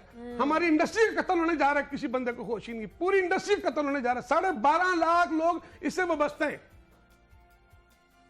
तबाह बर्बाद होनी चाहिए। प्लांट बंद पड़ा हुआ, 2.5 60 अरब का नुकसान होगा जामशोरो ज्वाइंट वेंचर की बंदे से, लेकिन किसी को खबर नहीं है। किसी को खबर नहीं है। अच्छा इरफान साहब, क्या अगर ये इसी तरह बढ़ती जाएगी तो क्या आप लोगों ने अगला लाया अमल क्या सोचा है, क्या होना चाहिए? बिल्कुल जी, हम लोग ये हमारी इंडस्ट्री को तबाही की तरफ लेके जा रहे हैं। इन हुक्मरानों को होश के नाखून लेने चाहिए। अगर ये सिलसिला ना रुका, अगर इसके ऊपर पॉलिसी ना बनी, अगर एलपीजी गरीब का फ्यूल है, गरीब के फ्यूल के लिए इसको इसी तरीके से पॉलिसी मुरतब न की थी, हम खैबर से कराची तक बिल्कुल गैस बंद कर देंगे। आने वाले वक्त आप देखें, अगस्त के एंड पे इनको तकरीबन 1 लाख टन इंपोर्ट की और लोकल तकरीबन 1,50,60-70 हज़ार टन हमें महाना गैस चाहिए, जो मर्जी कर ले हमें। तो बात ही हमारी सिर्फ 60 से 70 हज़ार टन सिर्फ एलपीजी प्रोडक्शन है, बाकी इंपोर्ट करना पड़ेगी। बात ये इंपोर्ट के लिए भी हमें पॉलिसी बनानी चाहिए। नए पाकिस्तान में मैं फिर जो अच्छा काम करेगा हम उसको बिल्कुल अप्रिशिएट करेंगे। इमरान खान साहब की गवर्नमेंट में उन्होंने जो इंपोर्ट पे असद उमर साहब से मैंने रिक्वेस्ट की, तो उन्होंने इंपोर्ट पे टैक्स खत्म कर दिया, जीएसटी आधा कर दिया, जिसकी वजह से कीमत बेहतर रही, बैलेंस होगी थी। बैलेंस होगी। मैं यही बार बार कहना चाह रहा हूं कि ये गरीब का फ्यूल है, ये गरीब रक्षा ड्राइवर भी इस्तेमाल करता है। हम सस्ती सवारी से महरूम कर रहे हैं लोगों को, हम यहाँ पे अनारकी फैला रहे हैं। हमें इस इंडस्ट्री, ये इंडस्ट्री वो इंडस्ट्री है एलपीजी इंडस्ट्री, जो हम यहाँ पे एनर्जी क्राइसिस में अपना हिस्सा डालना चाहते हैं। लेकिन इरफान साहब, जब तक ये सियासी अदम इस्तेहकाम है, तब तक तो मेरे ख्याल से ये चीजें इसी तरह चलती रहेंगी। आपको क्या लगता है? बिल्कुल ठीक कह रहे हैं आप, यकीन करें लोग बीमार हो, ज़हनी तौर पे बीमार हो, इतना अदम इस्तेहकाम में मैं कहता हूँ लोग 2 वक्त की रोटी के लिए तरसते, आज 1 वक्त की रोटी दस्तयाब नहीं है। जिनके पास बजट बना हुआ है सालों साल का, उनको तो खबर ही नहीं क्या नीचे ग्राउंड रियलिटी क्या है, उनको खबर ही नहीं है। डॉलर बढ़ रहा है जी, इंटरनेशनल मामला ये है। वो बात ये है कि ये किस लिए आप हुक्मरान आप बैठे किस लिए हो? अगर आपको पता था ये गवर्नमेंट, हम लोग देखें कह रहे मुल्क डिफॉल्ट होने जा रहा था, हम पाकिस्तान के लिए हमारी जान हाजिर है, हम करने के लिए तैयार है। बात ये है ग्राउंड रियलिटी को देखें। यहाँ गरीब बंदे को जब तक रिलीफ नहीं देंगे तो कल किस तरह किस मुंह से वोट मांगने जाएंगे आप लोग आपका गिरबान पकड़ेंगे।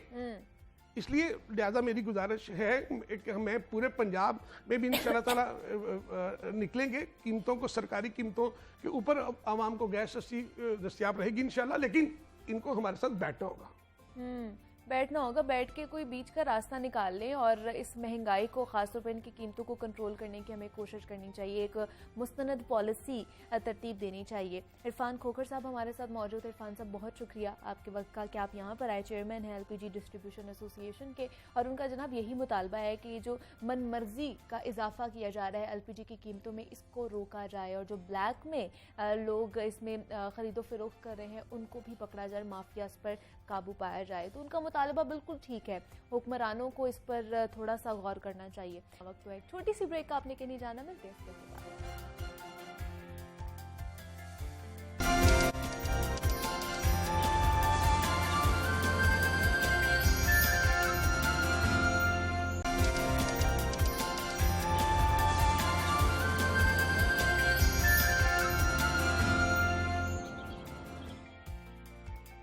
वेलकम बैक टू जागो लाहौर। जनाब, अब कुछ बात कर लेते हैं किताबों के हवाले से, और अहमद हमाद साहब हमारे साथ मौजूद हैं, शायर हैं, मुसन्निफ हैं और हर रोज़ किसी नई किताब का तारुफ हमारे साथ करवाते हैं। तो आज भी उन्हीं की तरफ चलते हैं और आज का जो तारुफ है वो उनसे सुनते हैं। जी अहमद साहब बताइए। एक सुबह जब वो जागी तो उसे मालूम हुआ कि उसकी दाहिनी आंख बाहिनी आंख से अलग देखती है और दायां हाथ बाएं हाथ से अलग है और उनका बाहमी रब्त टूट चुका है और इन चारों ने बाहम काम करने से इनकार कर दिया है। तब वो अपने इस आधेपन पर बहुत परेशान हुई। खौफ का एक घना स्याह मरगूला उसके चारों समत फैल गया और सहम कर उसने दोनों हाथों से चेहरा छुपाना चाहा, मगर इन दोनों हाथों से उसका चेहरा छुप न सका और आधा चेहरा उनकी गिरफ्त से बाहर था। एक जानिब हाथों की नरम गर्म पनाह थी, मगर दूसरी जानिब गर्मी का तेज सूरज और खाक उड़ाती सुबह। चुनाचे उसने अपने चारों जानिब देखा और किसी को पुकारना चाहा कि देखो ये क्या माजरा है, मगर चढ़ती धूप में अभी तक सब महवे ख्वाब थे और उनकी गर्म सांसों की आवाज़ कमरे में भरी थी। वो उठी और उठकर हर एक के करीब गई और देखा कि हर कोई सालम है और मीठी गहरी नींद में मुस्कुराता है और उनकी इस मीठी गहरी नींद पर उसने इत्मीनान का सांस लिया और मुंह पर ठंडे पानी के छींटे मारे, मगर तब उसको मालूम हुआ कि बीचों बीच उसके चेहरे के दो हिस्से हो चुके हैं। ये अफसाना है आधी औरत। आपको इसके उसलूब से अंदाज़ा हो गया होगा कि ये मामूली अफसाना या रूटीन का अफसाना, रिवायती अफसाना नहीं है। ये रिवायत से हट के है, ये गैर मामूली है, ये सीधा सीधा बयानिया नहीं है, बल्कि ये अलामती अफसाना है। तो जब भी उर्दू अफसाने में अलामत का जिक्र आएगा, खालदा हुसैन का नाम सबसे पहले आएगा। तो आज की जो किताब है वो खालदा हुसैन के अफसानों पे मबनी किताब है और इस किताब का नाम भी इंतखाब खालदा हुसैन। ये इंतखाब किया है डॉक्टर आसिफ फर्रुखी साहब ने और इसको ऑक्सफोर्ड ने शाया किया है। आज की इस किताब को हमने मुंतखब इसलिए किया कि खालदा हुसैन ने जिस दौर में अफसाना लिखा, उस दौर में इस रंग का अफसाना बहुत कम लिखा जा रहा था। अफसाने के बारे में मैं ज़रा सा अर्ज़ करता चलूँ कि ज़्यादातर मुहक्किकीन ये कहते हैं कि 1904 या 1905 में इसका बाकायदा आगाज़ हुआ शॉर्ट स्टोरी राइटिंग का, क्योंकि दास्तान पीछे थी, नावल वगैरह भी लिखे जा रहे थे, मसनवियाँ भी लिखी जा रही थी, अंग्रेज़ी में भी बहुत कुछ लिखा जा रहा था, लेकिन शॉर्ट स्टोरी जो है वो बाद में आई। अलबत्ता पाकिस्तान, यहाँ उर्दू में, हमारी उर्दू दान जो दुनिया है, इसमें बहुत लेट आया ये अफसाना। तो 1904 या 5 में कहते हैं कि इसका आगाज़ हुआ उर्दू में। तो ज़ाहिर है शुरू में सिर्फ कहानी लिखी जाती थी। अदब के तालिब इल्म बहुत ज़्यादा जब बिल्कुल नया नया पढ़ना शुरू करते हैं, उनका सामना होता है लिटरेचर से, ख़ास तौर पे फ़िक्शन से, तो वो फिर एक सवाल पूछते हैं कि अच्छा बताइए कहानी और अफसाने में क्या फ़र्क है। अंग्रेज़ी में तो दोनों को शॉर्ट स्टोरी कहते हैं। तो फिर हम यही बताते हैं कि कहानी सीधा सीधा बयानिया जिसमें हो वो कहानी होती है, अफसाना तयदार होता है, उसमें कई तरह के बल होते हैं, कई तरह की फोल्ड्स होते हैं। तो खालदा हुसैन के अफसाने सही मानों में अफसाने हैं।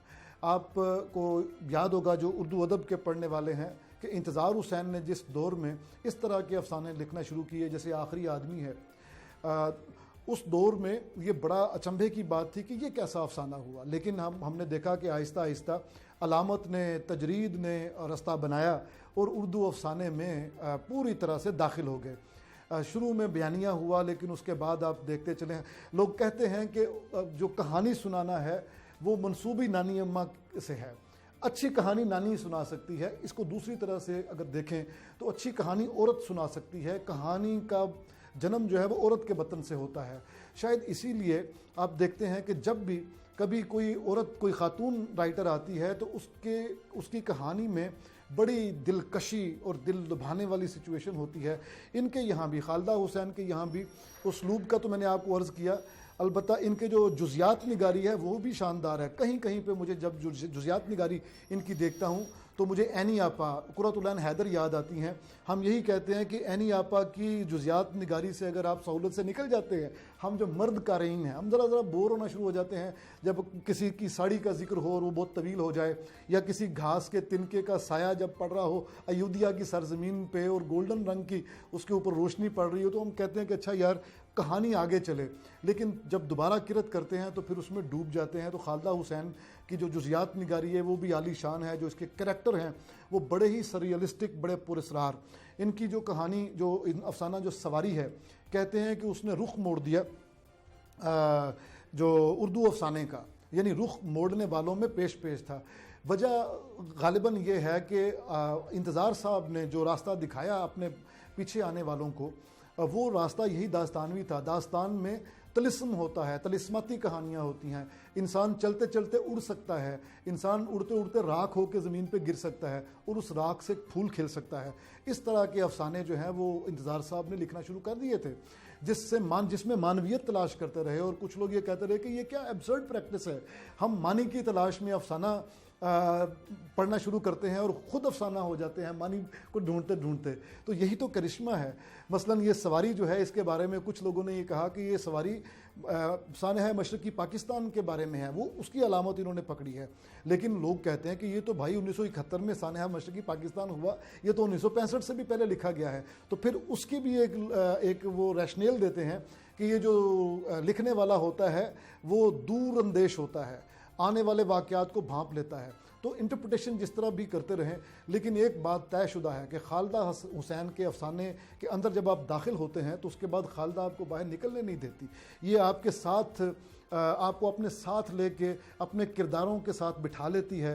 आप उन किरदारों में से एक किरदार बन जाते हैं और जहाँ पे अफसाना ख़त्म होता है वहाँ से आपका तफक्कुर शुरू होता है। ठीक है जी, अहमद हमाद साहब हमारे साथ मौजूद हैं। अहमद साहब, आज के लिए आपका बेहद शुक्रिया। जनाब, आपने हमेशा किसी वकील को काला कोट पहनकर अदालत के अहाते में अपने केस को डिफेंड करते हुए देखा होगा या फिर दलीलें देते हुए आपने सुना होगा। कभी आप लोगों ने किसी वकील को वकालत के साथ साथ सिंगिंग करते हुए देखा है? यकीनन आप लोगों का भी जो जवाब है ना वो मेरी तरह ना ही होगा। लेकिन आज मैं आपकी मुलाकात एक ऐसे ही सुरीले और बासलाहियत वकील प्लस सिंगर से कराने जा रही हूँ जिनको जब आप सुनेंगे तो आप लोग भी हैरान रह जाएंगे। और उनका खासा ये है जनाब, बताया जाता है कि उस्ताद गुलाम अली खान, मोहम्मद रफ़ी और किशोर कुमार समेत कई ऐसे फ़नकार हैं जिनका वो कलाम उन्हीं के अंदाज में पढ़ते हैं। तो उनको आज हम लोगों ने मदऊ किया है, उनकी जो कहानी है उन्हीं से जानते हैं। वेलकम कहते हैं। सैयद महबूब बुखारी साहब हमारे साथ मौजूद हैं, उनसे उनकी कहानी जानते हैं। सर, आपको वेलकम कहती हूँ जागो लाहौर में। कैसे हैं आप? अल्लाह का शुक्र, आप ठीक हैं? मैं भी बिल्कुल ठीक ठाक। सबसे पहले तो ये जो आपकी कॉम्प्लेक्स सी कहानी है हमें बताइए कि वकालत भी और सिंगिंग भी, ये क्या माजरा है? एक्चुअली बात ये है कि मेरा ताल्लुक इस घराने से है थोड़ा सा मजहबी भी। अच्छा, यानी वालिद साहब ऑथर हैं, बुक्स लिखते भी हैं। अच्छा, ठीक है। और मजहबी किस्म की। तो इब्तिदा में तो मैं नात शरीफ पढ़ता, अब भी पढ़ता हूँ, नातें पढ़ता था। तो अल्लाह ताला ने आवाज़ अच्छी दी। उसके बाद मैंने क्लासिकल म्यूजिक सीखा। अच्छा, फिर मैं NCA में गया। ओके। फिर मैंने NCA से म्यूजिकोलॉजी किया। हाँ, I did musicology from NCA। Okay, ठीक है। उसके बाद पढ़ने पढ़ाने का शौक तो था, ये जर्म्स थे वकालत वाले। तो फिर उसके बाद वकालत की अब मैं प्रैक्टिस कर रहा हूँ। क्लासिकल म्यूज़िक को सीखा है, तो ये एक चीज़ थी मेरे अंदर, मेरे पास। तो फिर मैंने सोचा कि क्यों ना इसको अयां किया जाए, ये जाहिर होनी चाहिए। तो इसीलिए फिर मैंने चूँकि उर्दू लिटरेचर में मास्टर्स किया, इंग्लिश लिटरेचर में मास्टर्स किया। फैमिली मेरी एजुकेशनिस्ट है, कॉलेजेस हैं, स्कूल्स भी हैं। तो वकालत भी करता हूँ, साथ साथ ये शौक भी है, शौक है। जी जी, ठीक है। मजीद भी आपके शौक के बारे में जानेंगे, लेकिन पहले क्या सुनाने वाले हैं आप? मैं आपको अहमद नदीम कासमी की एक गज़ल है जो मुझे बहुत पसंद है, जरूर। 2 शेर उसके पेश करता हूँ। ये गुलाम अली साहब ने गाई हुई है।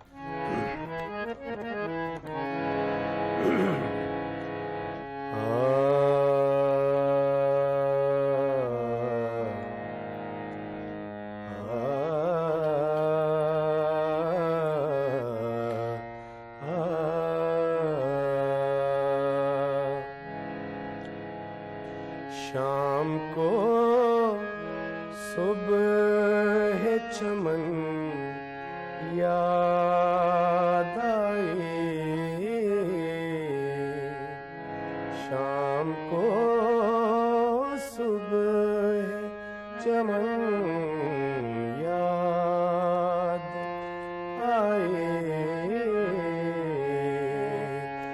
किसकी खुशबू बदन याद आए, शाम को सुबह चमन याद आए, चांद जब दूर उफक में डूबा, क्या बात। चांद जब दूर उफक में डूबा,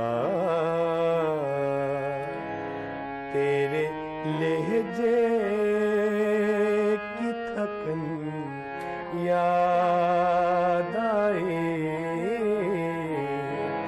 तेरे लहजे की थकन याद आए, शाम को सुबह चमन याद आए, याद आए तेरे पैकर के खुतूत, याद आए तेरे पैकर के खुतूत, अपनी कोताही फन याद आए, अपनी कोताही फन याद आए, शाम को सुबह चमन याद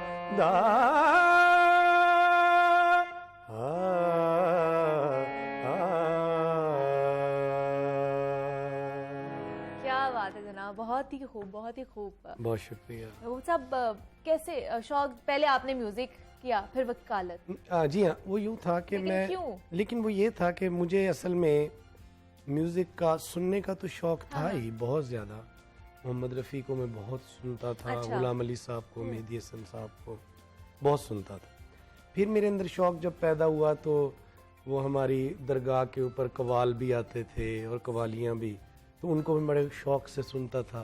नुसरत फ़तेह अली खान साहब हमारे उधर आया करते थे, मेरे लिए शेर अली साहब आया करते थे, तो वो फिर मैं उनको बड़ा सुनता था चूँकि बहुत अच्छे हैं दोनों। तो फिर मैं उन्हें सुनता था तो मेरे अंदर ये शौक पैदा हुआ। फिर मैंने कहा ये इसको सीखना चाहिए, हालांकि मेरे ऊपर बड़ी रेस्ट्रिक्शंस थी, रेस्ट्रिक्शंस बहुत थी कि जी आप ये ना करें, ये होगा। मैंने कहा अब मेरे अंदर एक चीज़ है, मैं उसे कैसे इसे ख़त्म कर दूँ। लेकिन बहरहाल मैंने इसे किया।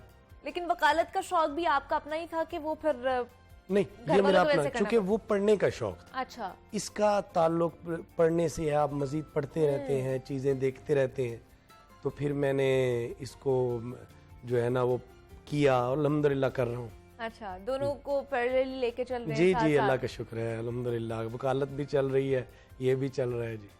तो दोस्त अहबाब फिर क्या ज्यादा मेरे दोस्तों की जब हमारी हैं? सबसे ज्यादा खुशी यही होती है, मेरे तमाम दोस्त वीकेंड पे हम लोग अच्छा। इकट्ठे हो जाते हैं। तो तब वकालत की बातें हो रही होती कि मौसीकी की बातें हो रही दोनों होती? वकालत भी हो रहे थे, मौसीकी अच्छा, भी हो रही थी। तो ज्यादा वो क्या डिमांड करते हैं कि दलीलें पेश करें या मौसीकी का कोई तड़का लगाया वो जाए? ये कहते हैं कि म्यूजिक का भी इल्म दें। क्योंकि मैंने थोड़ा इसको पढ़ा है, म्यूजिकोलॉजी भी मैंने किया है, इसको पढ़ा है, तो वो कहते हैं जिसके बारे में बताएं, ये राग क्या है, रागनियाँ क्या है, इनके मतलब टेक्निकलिटीज क्या है, जरा अच्छा। समझना चाहते हैं लोग ठीक इस है। तरह। जी जी जी जी चलें फिर अगला कौन सा ट्रैक आप जी। अगला एक सूफियाना कलाम है, जी जी वो मेरे वालिद साहब को बहुत पसंद है। अच्छा। मैं वो पेश करता हूँ, उन्हीं को पंजाबी में है। dedicate जी जी, करते हैं। पंजाबी में। Sure.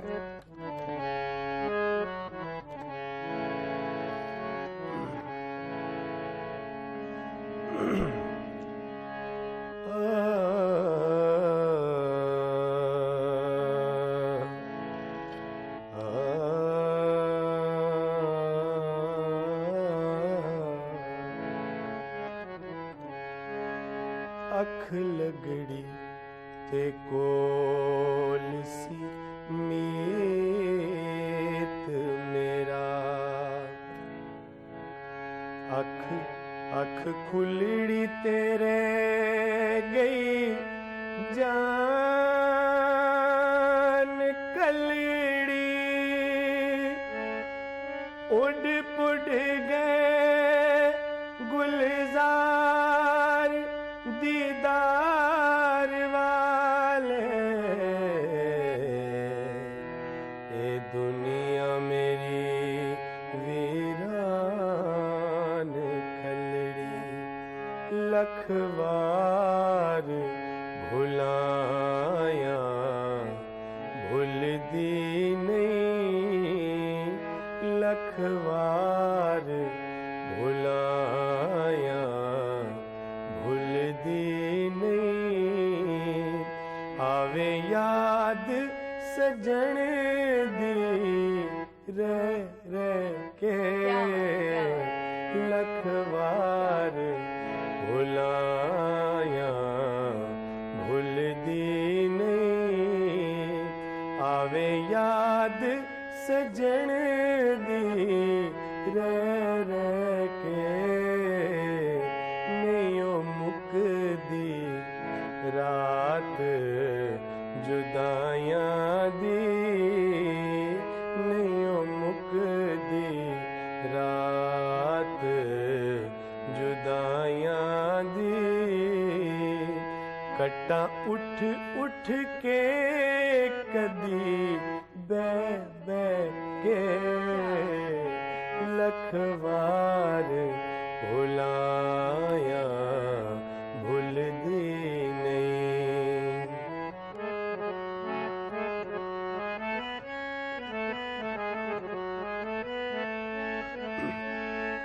कोई मेरे दिल नू समझावे जेड़ा नहीं आया ओनू भूल जावे जेड़ा नहीं आया ओनू भूल जावे ए मेरे आखे लगदा नहीं ए मेरे आखे लगदा नहीं मैं हार गया इनू कह के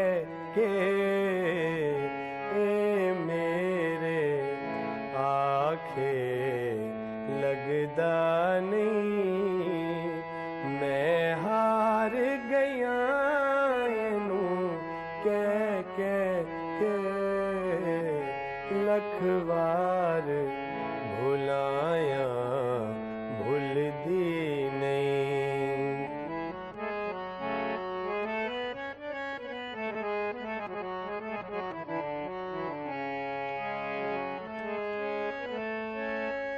मैं जोगी पई कुर लोनिया उस वेले नू पछतोनिया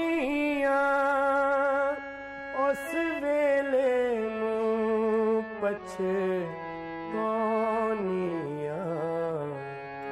जे जान दी सजना टुर जाना जे जान दी सजना टुर जाना डक लेंदी कदमी पे के लखवार भुलाया भूल दी नहीं आवे याद सजन दी रह के लखवार भुलाया भूल दी नहीं भूल दी नहीं क्या बात है जनाब, बहुत ही खूब माशाल्लाह, बहुत ही अच्छा। महबूब साहब आपने ये भी कलम किया है, तो महबूब साहब आगे का क्या प्लान है? किसको प्रोफेशनली लेकर चलेंगे या दोनों को साथ साथ ही देखिए अभी बात continue यह है करना? कि म्यूजिक मेरा एक शौक है अच्छा और मैंने इसको सीखा भी है। अब वो मैं कहता हूँ कि जो चीज़ अंदर है वो बाहर तो आनी चाहिए, Exactly, ये हाँ उसको जी, दबाना नहीं हाँ जी। चाहिए। और जहाँ तक ताल्लुक है वकालत मेरा एक मेरा पैशन है कि मैं इसमें एक अच्छा नाम करूँ, ठीक है। उसके लिए मैं मेहनत कर भी रहा हूँ, कोशिश कर भी रहा हूँ और इसमें तो मैंने मेहनत की भी है। अब अल्लाह ताला को मंजूर है कि अल्लाह ताला मुझे क्या देते हैं, क्या इसमें होता है। बहरहाल ये तो मेरा एक शौक है, मैं इसे रखना चाहूँगा। अच्छा, लेकिन एक होता है ना कि हमने माइंड बनाया हुआ होता है कि अच्छा चलो इसको मैं ज़्यादा एक्सेल कर लूँगा, प्रोफेशनली इस चीज़ को लेकर चलूँगा।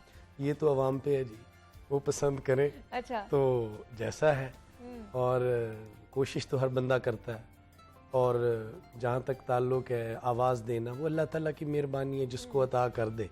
आगे अपनी मेहनत होती है कि कितना इंसान उसको बेहतर कर लेता है। बेशक बेशक। तो महबूब साहब आपने किसी उस्ताद से सीखा प्रोफेशनल? जी मैंने जो है इब्तदा में हमारी उधर जो आस्थाना है, दरगाह है, वहाँ कव्वाल थे, वो मेरे दादाजी के मुरीद भी थे। अच्छा। तो वो उन्होंने मुझे नात सुनी, तो उन्होंने मुझे कहा जी आप सीखें। मैंने पहले मैं गंडा बंद शागिर्द उनका हुआ, फिर उसके बाद मैं ये मेरे लिए शेर अली साहब जो कवाली करते हैं, शेर अली साहब का भी मैं शागिर्द हुआ। और फिर मैंने क्लासिकल की तरबियत मैंने ख़ास तौर पे उस्ताद सलामत अली खान साहब के छोटे भाई थे, उस्ताद तसद्दुक अली खान साहब, वो उनकी बड़ी बड़ी कंपोजिशन है, तांगा वाले नैन, गोरिये में जाना परदेस, रेडियो में प्रोड्यूसर थे। तो उनसे मैंने क्लासिकल म्यूज़िक सीखा। सही। क्लासिकल म्यूज़िक मैंने उनसे सीखा। अल्लाह ताला उनको गरी की रहमत करे, वो इस दुनिया में नहीं है, लेकिन उन्होंने मेरे साथ बहुत ही, उनकी मेहरबानी, उन्होंने मुझे बड़ा अच्छा इसके ऊपर काम किया, सिखाया। ठीक है महबूब साहब, बहुत अच्छा लगा आपसे मिलके और आपकी कहानी जान के। जाते जाते एक और कलाम आप जो भी आपको पसंद है आप वो हमारी नज़र कीजिएगा। मैं एक काफ़ी पेश करूँगा आपको। ठीक है। ये असल में मेरे नाना जी का कलाम है और वो बहुत बड़े सूफी दुर्वेश थे। ठीक है। शायर उनकी है, वो मैं पेश करता हूँ सराइकी ज़बान में। उम्मीद करते हैं जनाब कि आपको पसंद आया होगा आज का शो। और जाते जाते महबूब साहब से एक और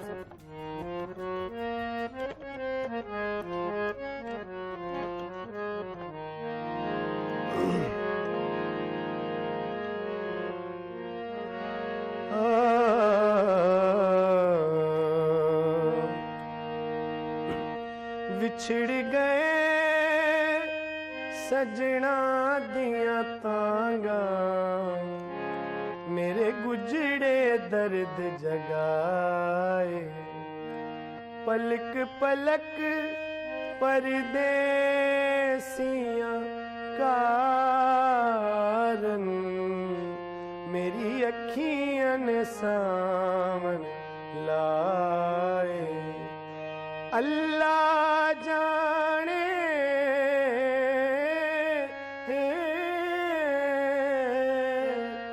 कइयां देरा पैया, उलंग साल गए नहीं आए। आँख फरीद आबाद थी मन ए जो रब फेर वियान वसाए। दिल दर्द तू मांदी न थी, दर्दे जिगर इवें हुंदन। दिल दर्द तू मांदी न थी, दर्दे जिगर इवें हुंदन। दिल दर्द तू मांदी न थी, दर्दे जिगर इवें हुंदन। वेसन गुजर असलू न डर, जुल्मों का हर इवें हुंदन। दिल दर्द तू मांदी न थी, दर्दे जिगर